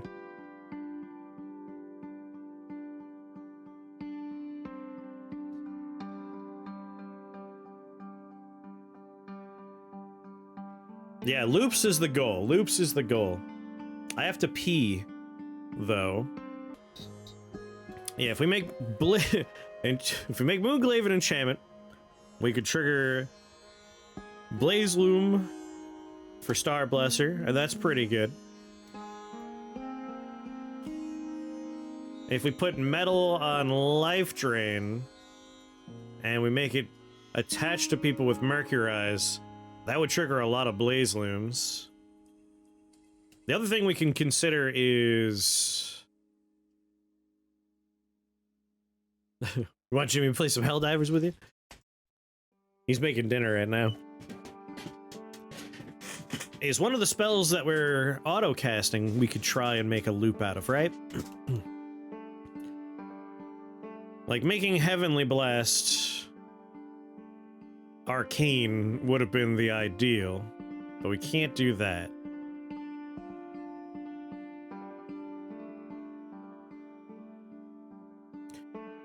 We have a lot of T components. Oh. But Star Blaster is just arcane spells or equipment.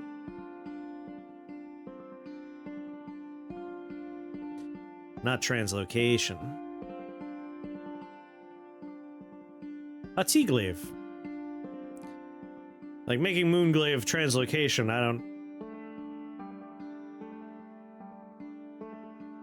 But is there a T that casts an arcane? Like, I don't want to take another spell, but like there could be equipment that does it.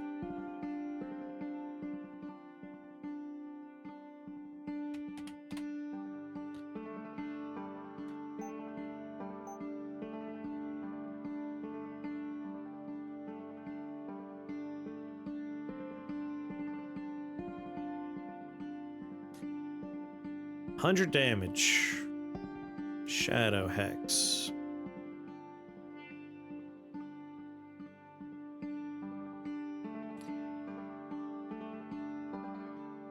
$14 damage and a beam. Alright, so we have Red Majesty.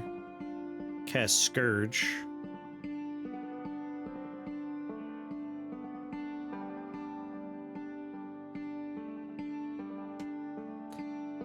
For 100 damage dealt by blood spells or equipment. We do have a B. We could take Red Majesty. Arcane Frenzy, that's a good idea.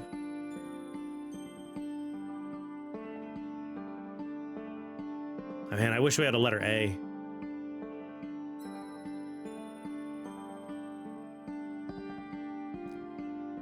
We need 1 D, 1 E, 2 Cs. For every 80 damage dealt to enemies by fire spells, cast Mercurize.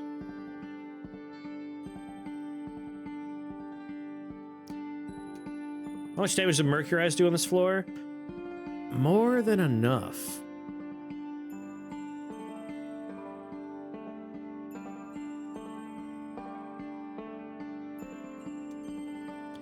I think Magnetize should be our target. Magnetize is doing so much damage, right? Or Mercurize, which is also doing a lot of damage. It's actually doing 22 poison, 22 physical, and 22 dark. It's doing 66 damage a tick. 66 damage a tick. In theory, like, if we put the blood tag on it and we get that wand, that's a loop, right? It'll do the damage, which will trigger a cast of it, and then it'll do that damage, triggering a cast of it, which will do the damage, triggering a cast of it. Or does a turn need to pass? I think a turn might need to pass for it to trigger.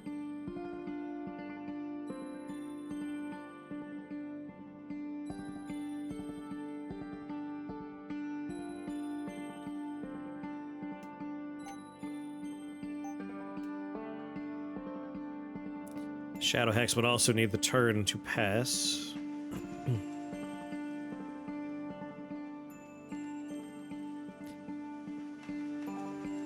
Yeah, end of turn damage, unfortunately. Magnetizes lightning, metallic, enchantment.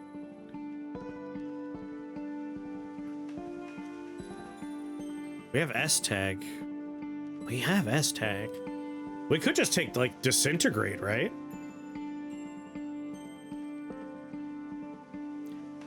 Making magnetism into sorcery would just melt the level down. Scourge would add more holy damage into the mix. Making any of them fire and then grabbing Silver Melt would be really, really strong. 120 damage dealt to enemies by sorcery. We can get Death Chill.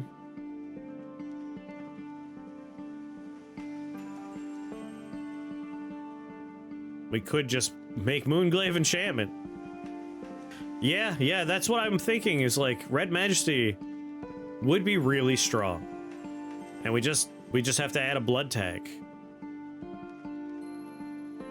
Sorry, not Red Majesty, blah blah blah, Silvermelt. We just need to add a fire tag, and we have a fire tag. Do we have a standalone fire tag? Fire Dragon, damn. It's a little dangerous. It's a 50-50 chance, but if we roll the right one, we have to try doing something. Like, Spellcraft is my favorite shrine, and I never get to see it. I hate you, though.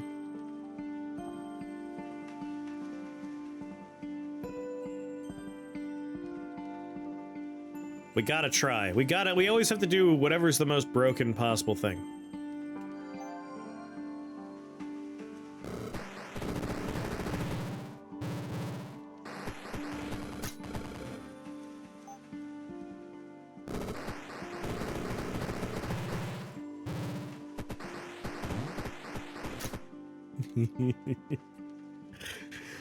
I don't think you understand how much damage we do per turn.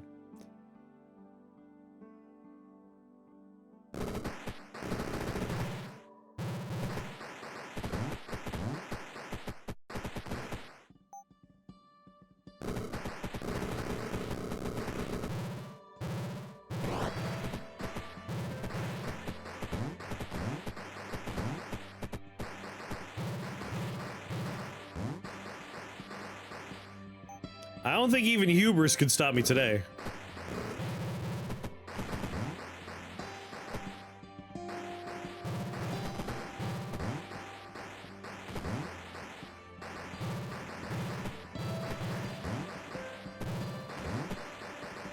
That's what hubris wants you to think.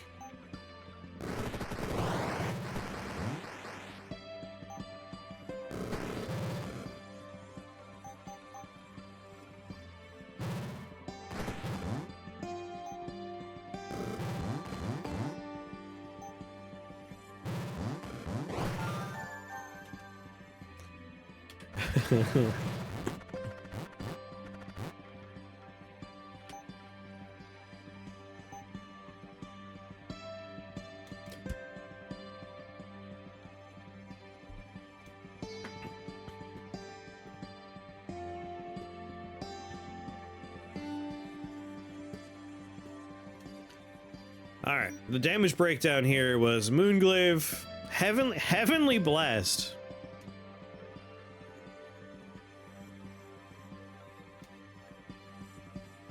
Heavenly Blast.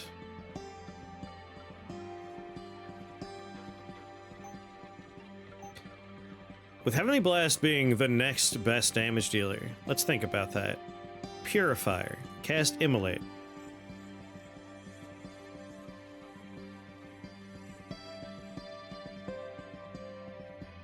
Just one more E, one more H.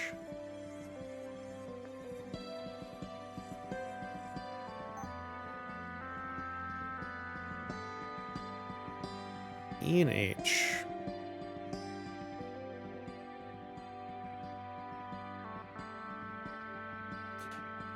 Yeah, we have to hope we get lucky here. One E, one H, right? There's an E. I don't think we do that.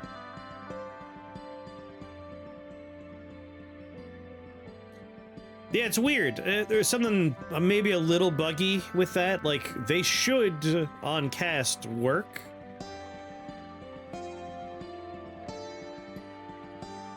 But they're not. If we can get an E and an H on the same floor. Damn it. Well, I can get the E I need at the very least.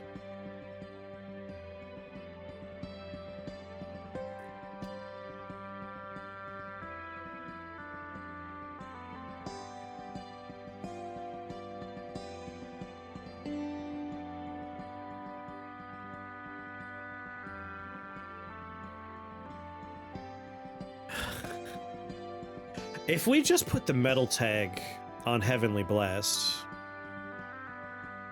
The amount of damage it will put out is staggering.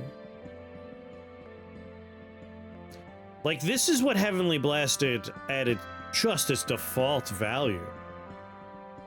If it's a metal spell, it's gonna gain so much.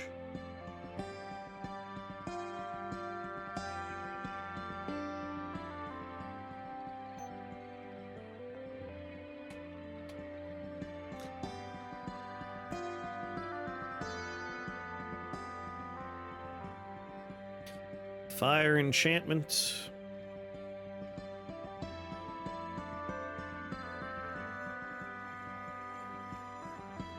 Alright, pitch number 1. Heavenly Blast, we add the metal tag. It will go from doing its current 14 damage to doing...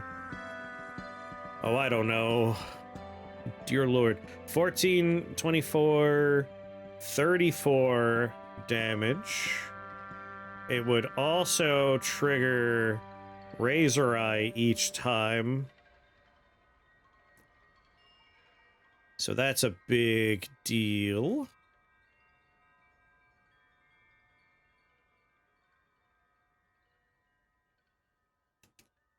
If we just put enchantment on here for a future Blaze Loom, but we don't know if we'll get the components for Blaze Loom. Putting the Holy Tag on something would be really smart too.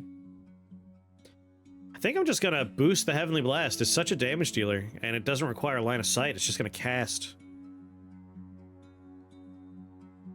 And it'll just proc with so many other stuff we're doing.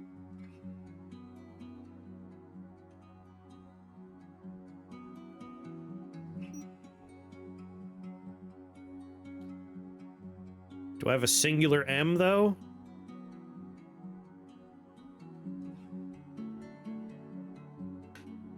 It already has the nature tag, so we're guaranteed. Oh, wait, no. Heavenly Blast we're working on. Damn it. Fire, nature, metal, nature. It's a 50-50 we get the right tag, unfortunately.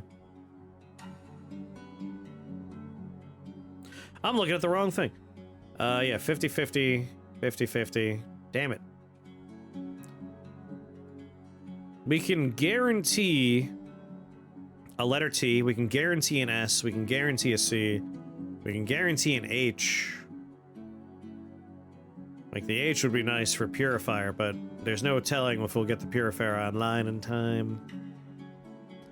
Do we roll the dice? Do we just go for it? It's been such a lucky run.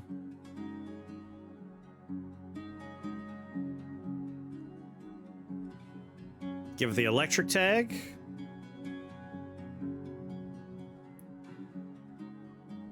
Metal would be the ideal. If it gets the electric tag, let's see. We'll just get extra charges out of it, that's all.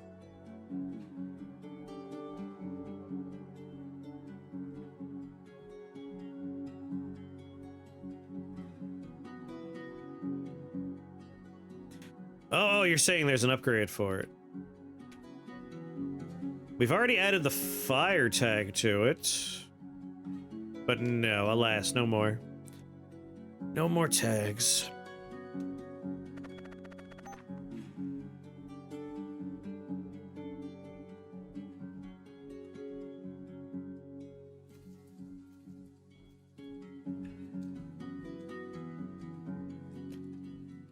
Alright, we can guarantee a blood tag, we can guarantee a holy tag, but those aren't the ones that are exciting right now.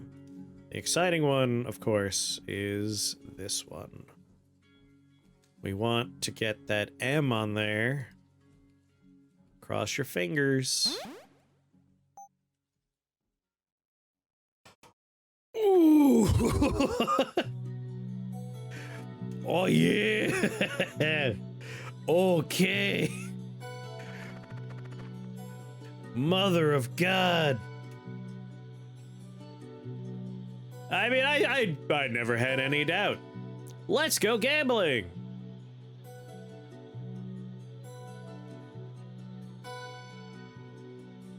What do I want to upgrade? Mercurize is our big boy.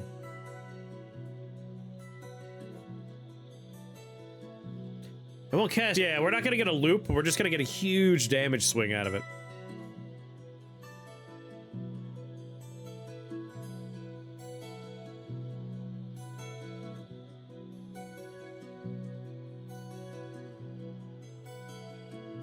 Spells or equipment. We'll look at some arcane equipment that does damage.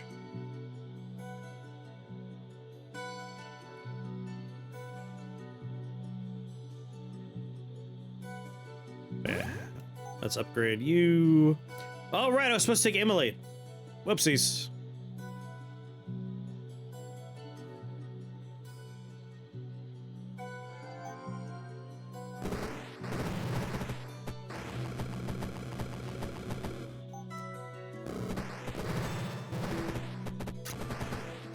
The amount of damage Heavenly Blast is going to have listed at the end of this is going to be outrageous.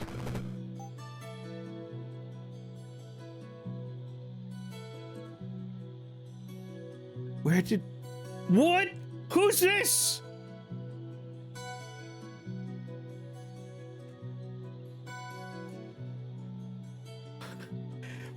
I've never seen Doldrum before.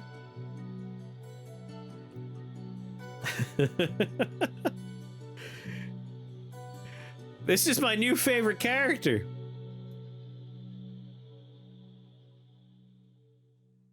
Summon a bad balloon. The bad balloon inflicts fear, explodes, does damage. Doldrum is my favorite character now.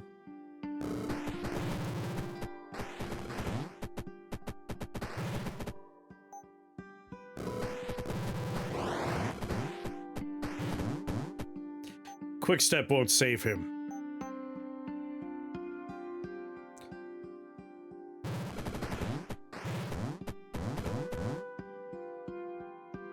Bow, bow, bow.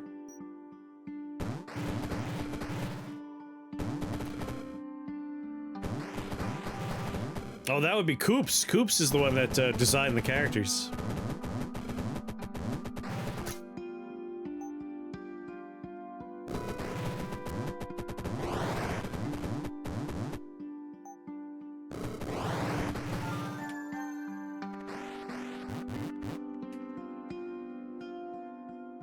And there's our H. We can get the Purifier online.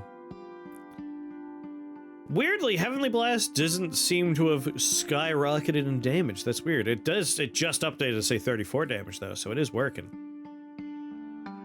Either way, getting Purifier online makes perfect sense to me.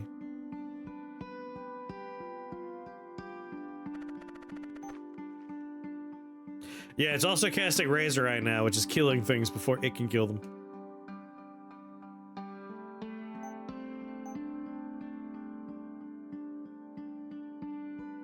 Alright, Purifier. Looking forward to this. I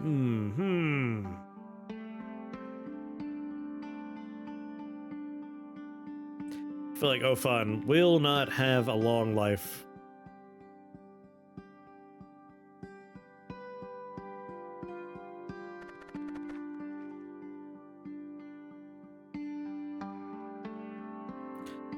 I'm just gonna stand right on it.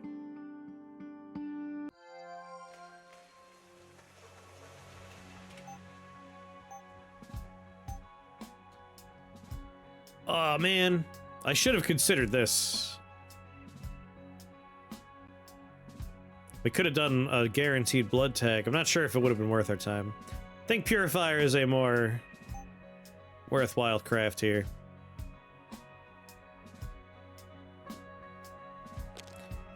E, E, H, H, F. F.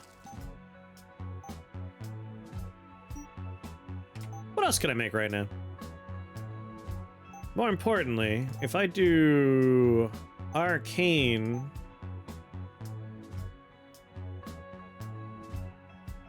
and damage, Newman sensor would work.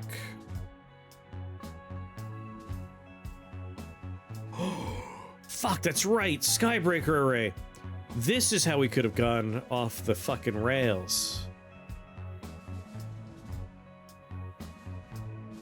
We need Sky. We need an A and an L. A and L. I hadn't considered you. Bow, bow, bow, bow. Oh, hell, I hate you.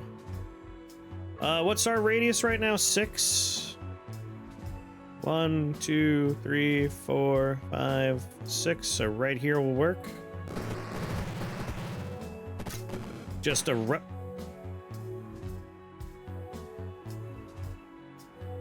I guess I live in here now. Thanks.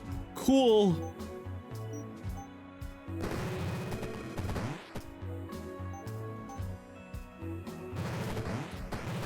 It's like, what the hell is that? Lock him in the walls.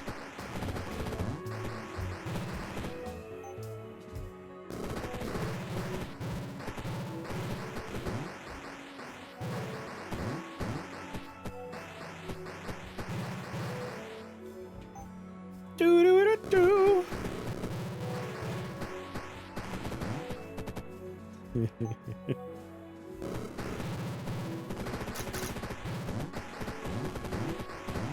Yes, make more components for me.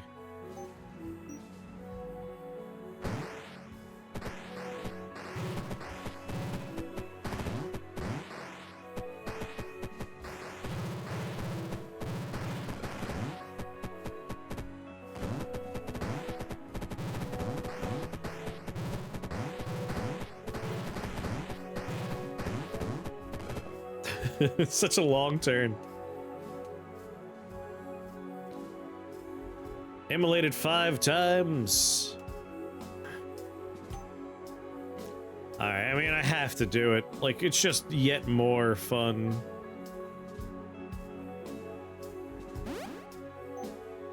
And then we just need to get, of course, blood hexes.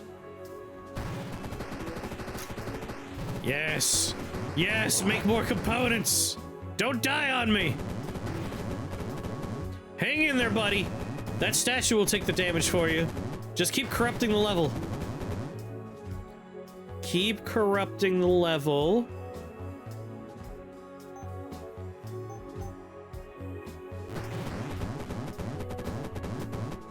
Corrupt it more, please.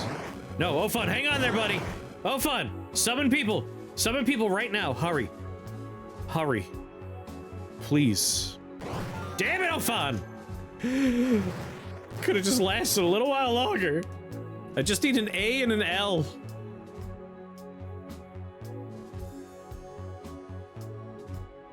There's my A. Mordred man, you're gonna get me the pieces I need, right? You'll hook me up.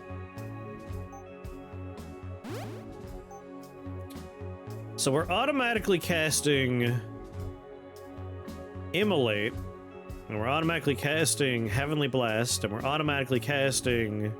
Wait, are you doing... I have 2 different things that are doing Immolate. Whoopsies. Yeah, I need Skybreaker Array. We gotta take Immolate. Be insane not to. Yeah, I kind of feel bad for what's gonna happen to Mordred.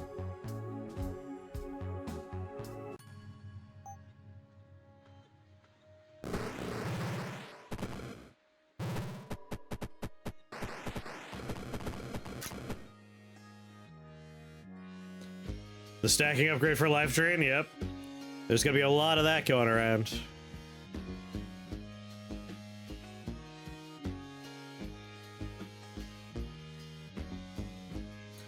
It's like, I want to try to not kill Mordred too fast. And, you know, do a little farming.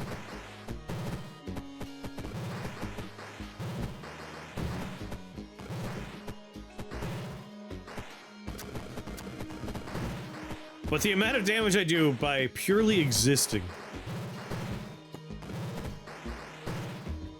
Like, this is just turn 2 right now. I just existed. I didn't do anything.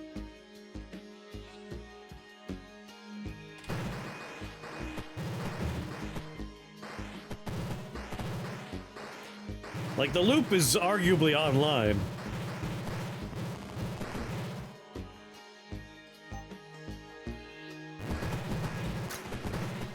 All right, more components, please. I don't see any components here.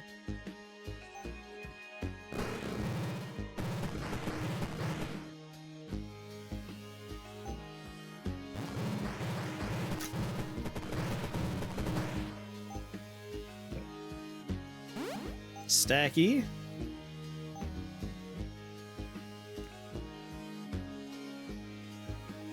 Probably unquenchable and radiant we could pull off.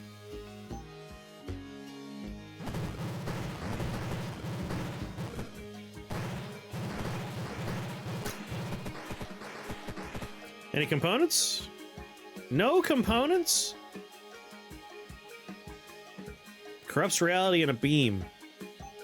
His next phase does a lot better of a job.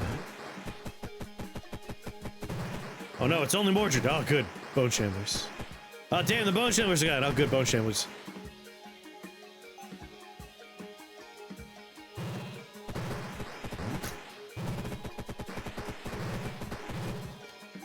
I've killed Mordred on turn 4. Like, all of the Mordreds. One of the first builds I did on this was, we were streaming, we put it together. It was the second run we did, I think? And we killed Mordred phase 1 and phase 2. No, it was the first run we did. Phase 1 and phase 2. No, it was the second. We didn't finish with the first run. Right, Ophon killed us. Our second run, we killed phase 1 and phase 2 on turn 1, and then a couple more turns for phase 2.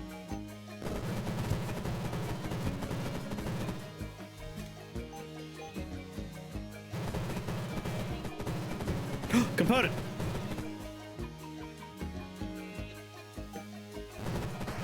Hang in there, Mordred, don't die! Corrupt the level, corrupt the level! Well, every turn he has a chance to corrupt.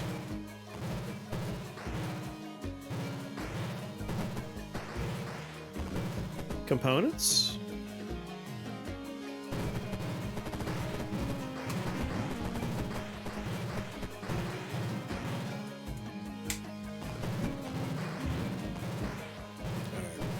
Our goal is a lightning component. If we see one, we teleport as close as we can to it.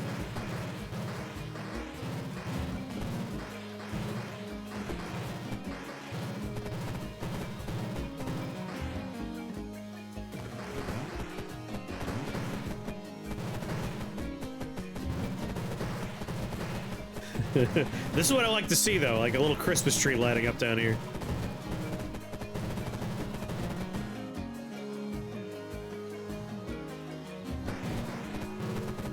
Come on, man. One L piece, and it will be... This will go off because other stuff is going off. It will actually loop a little bit. I'm just gonna cruise until I see that L. That's an E and... N? E-N? Could be E-L, I can't remember. E-H. E-H.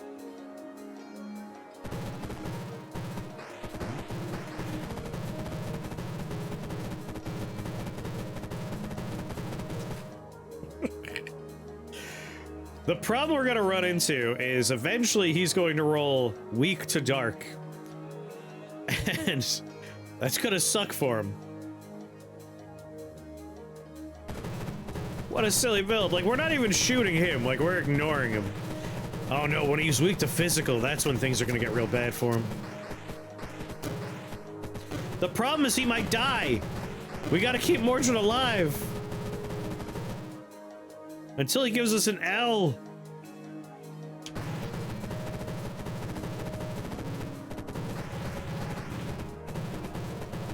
Come on, Mordred. I wanna win this run with my last desired piece of equipment here.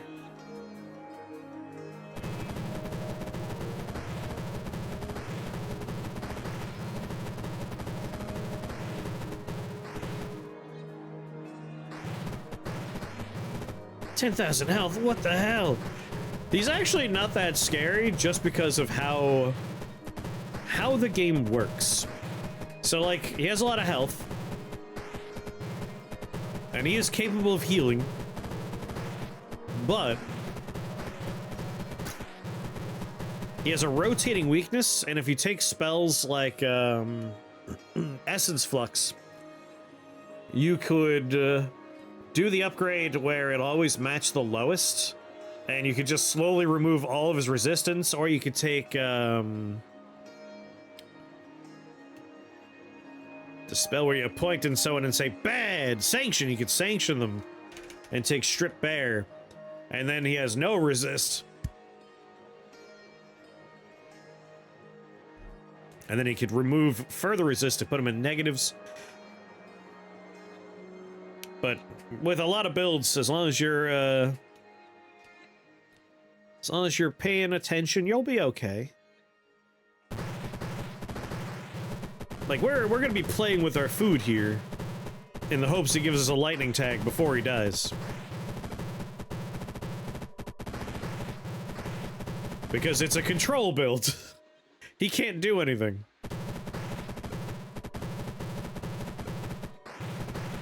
Yeah, we're doing 1% of damage and we're just watching his life melt away.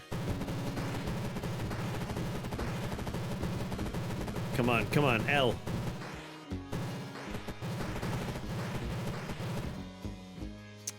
Dang it.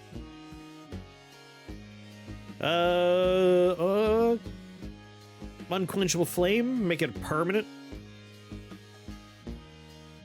Yeah, sure.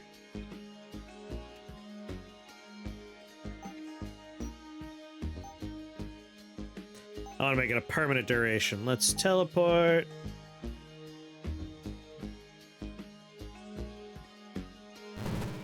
You have to build with Mordred in mind. What's funny is I never build with Mordred in mind. My plan is always, when I get there, I will force my build to work. Like, at most, I find the only thing I need is... I will occasionally grab Poison Sting and the Acidify upgrade. That way I could strip away his resistance to poison. Yeah, like, or you save up for Sanction. Like, there's always a tool at your disposal. But I find most builds are viable, it's just a matter of how fast you'll kill him. Like, if I were targeting him on turns where he's weak to Arcane, Lightning, or Physical, we'd obliterate the poor guy. Like, we would be able to hit 1, 2, 3, 4, 5 tiles at a time, doing a hell of a lot of damage. Also, my glaives are just always out there.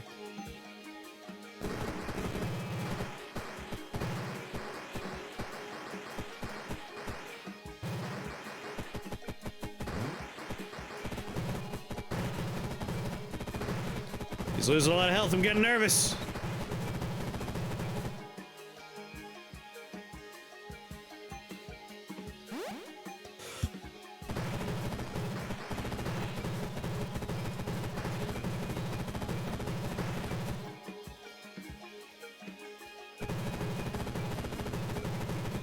I'm so sorry, Mordred.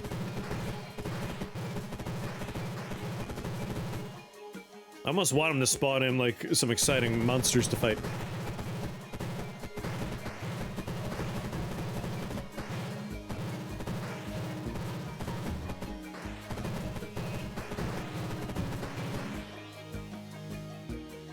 Yep. Being large is actually helpful. There's also a piece of equipment you can craft called Giant Slayer, I believe it's called. And that's really helpful when you're fighting, like, the bigger bosses.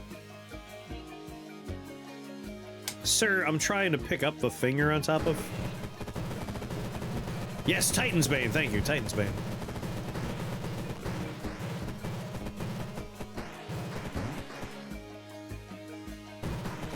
But I will admit, freely, I love clouding on Mordred. Like, getting here and just ignoring him and using him as a farm is very funny to me.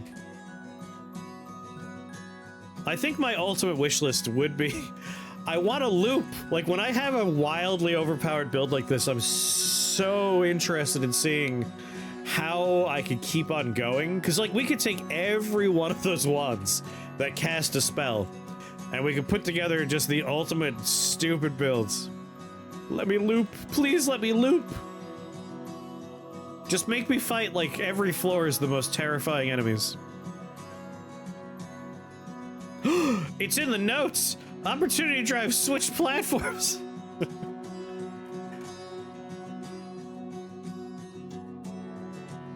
When you say it's in the notes, as a custom Archmage trial? Ooh, I would love looping, man. Looping would be so much fun. Gotta go back there, no worries. 421's found the worst and ugliest demo you've ever seen. I fear Wednesday. Wednesday's gonna be a rough day. I'm hoping people find good demos. I think Next Fest is... We've gone from Next Fest used to be a lot of good demos to Next Fest is largely trash, and now it's like suffering. If we can focus on good demos, that'd be ideal. Yeah, just to keep a ridiculous run going in endless mode would be really fun. Anyway, 2005. Remember 2005? What a year. What a great year 2005 was. I missed you. Let's go back to 2005. I'm waiting to launch this sucker. Alright, well that was Control Glaive. This is one of my favorite builds. We kind of stumbled upon this in Rift Wizard 2. And in Rift Wizard 2, you couldn't guarantee you would find equipment. So, like, it was fun in 2 because of the support spells you would take, like Immortality, Suspend Mortality, Lightning Spires to, like, lock down a zone. They would just pull them into the Lightning Spire range. In 3, you could really hone in on, like, Moonglaive, And I like that. I like how wild you can get this. Pyrostatic Curse, then think about spells that react to fire enchantment casts, but that Infinite could soft lock pretty easily and require a Chaos Graft. Pyrostatic Curse is fun. We've had a lot of fun with that spell. I'm trying to think of another fun loop that I can't remember if we tested for it. In 2, it was an infinite chain if you had Mini Wizard and Quill Staff, because Mini Wizard has your Quill Staff, and when he sees damage happen, his Quill Staff and your Quill Staff go off, and it forms a loop. And if the enemy is not completely immune to physical, they would die. Like, it would just do damage until the minion died. It was guaranteed loop of damage until they're dead. And I don't know if that is still the case in 3, but that's a fun loop. Arcane Orb could do some weird loop stuff. We should try and put some theory runs together, theory crafts of loops, like what loops we can do without Spellgraph Shrines, and what can we do with Spellgraph Shrines, just for when we run into them.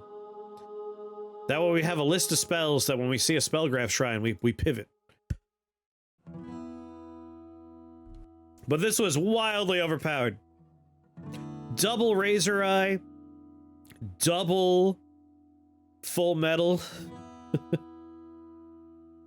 Theorycraft harder enemies for late game. Interesting.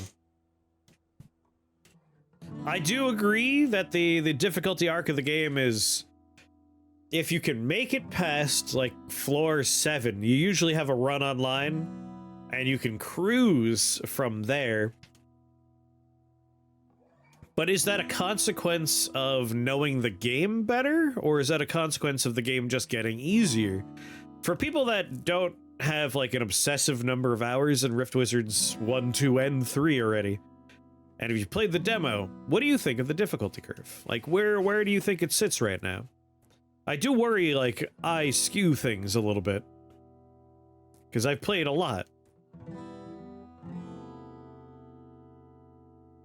Knowing the game better. See, something actually used the orb that mimics sorcery. Oh, there's so many things you can shove in there. I'm having a lot of problems, not gonna lie. You don't survive early game without being very strong. Like, I could usually hobble through being a little greedy on early floors, but it is a lot harder these days.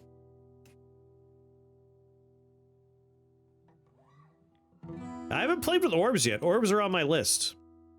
Someone, though, made a joke about the name of the stream is Bear Witness, and I kind of want to do a bear run next, but I'm down for doing orbs next. Yeah, floor 5 is like the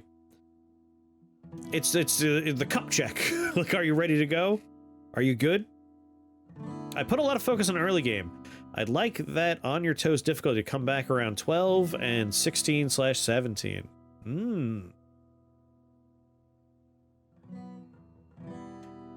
I mean, the question is, do you want the difficulty to be hard for everybody? Or like, I think, Morgana, you're saying you're terrible at the game, but I don't think that means your opinion is invalidated. Like, if you like the game, like, your opinion does matter. It's just a bear that watches you. It's a bear witness. Beer witness. Ooh, beer witness. I wonder, like, what would you do to scale up difficulty a little bit? Yeah, like, why people find certain parts too hard is important data as well. Like, it's tricky because once you have, like, a really good build online... So, the build we just had was so strong that if you were to augment the difficulty of the game to try and counter this particular build, that would perhaps make the game impossibly difficult for someone like just playing with Cantrip Cascade or something. Like, Cantrip Cascade definitely could get very, very strong, but it's not the same as, like, I got double Razor Eye and double Full Metal Rod.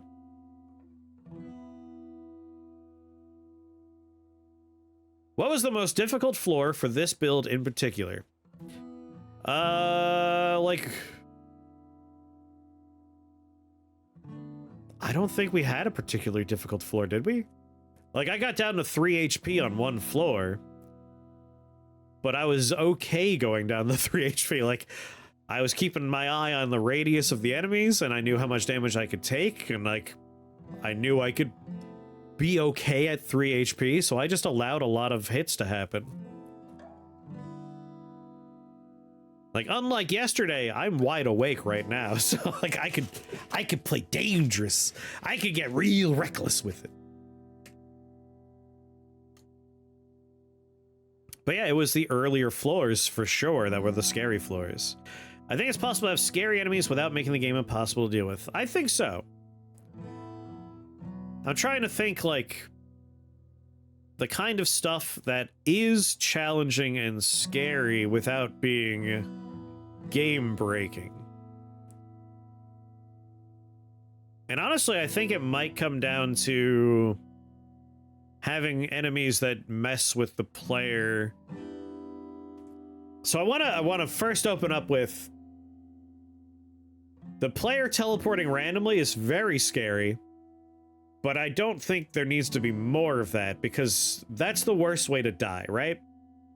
When a troubler randomly teleports you and someone just touches you and you die, enemies that reorder your spellbook could actually be really funny. I would be into that. Like, the order doesn't matter, but, like, people play with muscle memory, and that would really mess with me. I would like that. Okay, I'm into that. I'm into that. I'm into reordering. I'd do it for all of it. Like, reorder your spells and your equipment. Because equipment almost never matters, the order. But there's a very small selection where the order does matter, right? Like, I want to advocate not for teleporting the player randomly, because that is terrifying and often just feels bad. Like, one of my, like, core memories with Rift Wizard 1 was having a chain reaction of aether swaps from goddamn witches, and then ending up next to Mordred, who just stuck his finger up my butt and I died. And, like, I was just like, what was my play around for that? Like, I couldn't avoid all of the witches with aether swap. The whole floor had aether swap witches. And I couldn't foresee that happening because he shuffled the board and made that board happen. So that would feel bad. I would say maybe not blind, but a new debuff, like cataracts or something, that make it so that you have, like, the further away you're aiming, the less accurate your spell becomes. That could be a fun debuff. That would keep splash damage viable, but make it so, like, a pinpoint accurate shot is suddenly, like, you have a little, like, wavy aimer. 100 to 0 with no interaction is rough. Yeah, like, I don't hate that it's in the game. I just don't want any more of it. Drunken Wizard. Yeah, drunk. Make a drunk status effect where, like, you can't quite aim very good. Have Ghost of the Last Boss constantly haunt you every loop. So we talked about this before, but I like the idea of Noida's ghost system being introduced in some capacity. Like, a former... If you're gonna do, like, an endless mode, like, the second Mordred fight could literally be, like, a random one of your winning builds is fighting against you. That'd be horrifying. But, you talked to some modders and it wasn't possible. Interesting.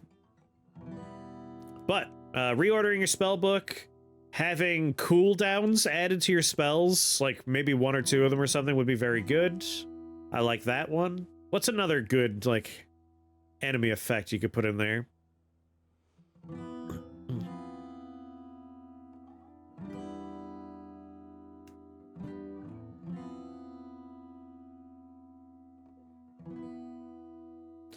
I guess if you can't change how aiming works, like if the drunk effect's like having a further away the less accurate it is, like if you can't program that, Drunk Wizard could literally be, if you're trying to take a step forward, there's a chance you'll actually take a step on the diagonal or something. That way it's controlled chaos. You still don't know where you're gonna go, but like you could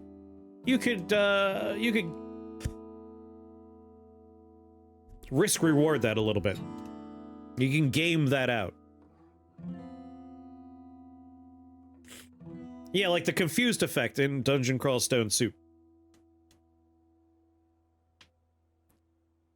Making it so all your spells... That would actually be an interesting one. Like, you could do that as a... You could do that as a statue, where it's like, you know, it's someone sitting cross-legged in like a meditative position. And it makes it so all of your spells have to... You have to chattel them for, like, 2 turns to make them go off. That'd be terrifying. And it would give you a high priority target. Probably making your cast inaccurate. There's no way to move where your spells cast. Would require some sort of pre-turn. Interesting. I mean, we do have spells that target randomly. So if we think about changing how the programming would work for it, like instead of... I guess what you could do is you would make every spell a radius, and the damage would go off at random somewhere in the radius, right? Like, that's how you could do it. Because we already have that effect with stuff like, Rain of Fire. Rain of Fire is a radius, and somewhere in there, it's gonna go off. Misfiring spells, accidentally cast a different valid spell. You know what? What if we dig into Noida a little bit? I think a fun enemy in Noida is the Swapper Mage. When you do damage to it, you swap places with that enemy. That would be a good one for punishing people that are afflicted with hubris like myself, where that makes them a dangerous enemy. Like the Siren. I think the Siren is an excellent addition to this game, but it's kind of like geared toward, you know, countering a strong conjuration build. We need to figure out how to counter a strong not conjuration build. Randomly shifting tags around between spells. That's interesting. An idol that turns off autocast we scary late game? Yeah, because a lot of late game is just automating your builds. If you just tuned in, by the way, we're trying to brainstorm ways to make the late game harder. But we could do that while I'm playing. I don't have to just sit here doing nothing. Berserk the Mage. I have berserked myself often in this game. I guess not often. I had one run where I was berserking myself every goddamn turn because I had this was during my scavenger run. I picked up the book that gives me Word of Madness, and then I made a mini wizard. So the mini wizard had the book, which means he had a copy of the spell without my upgrades, which means I would cast it and not berserk my minions. He would cast it and it would berserk me and my minions because he didn't have the upgrade on there. It was very funny. And yeah, berserking the mage would be a good one.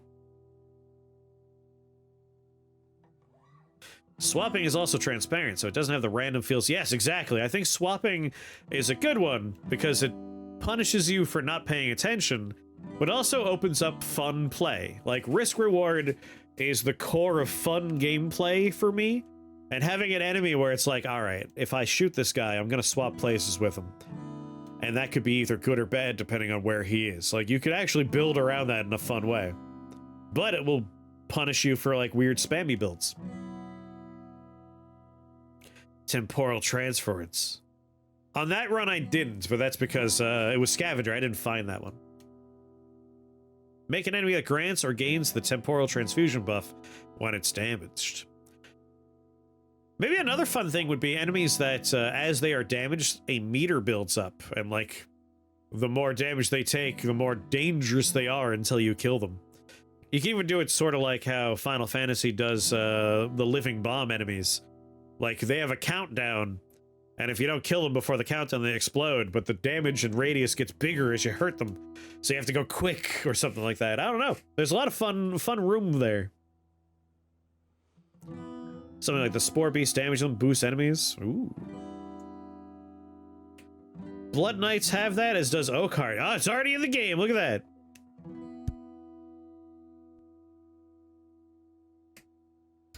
I know Yggdrasil does, when it goes below threshold, it'll summon stuff. And so does the Beehive.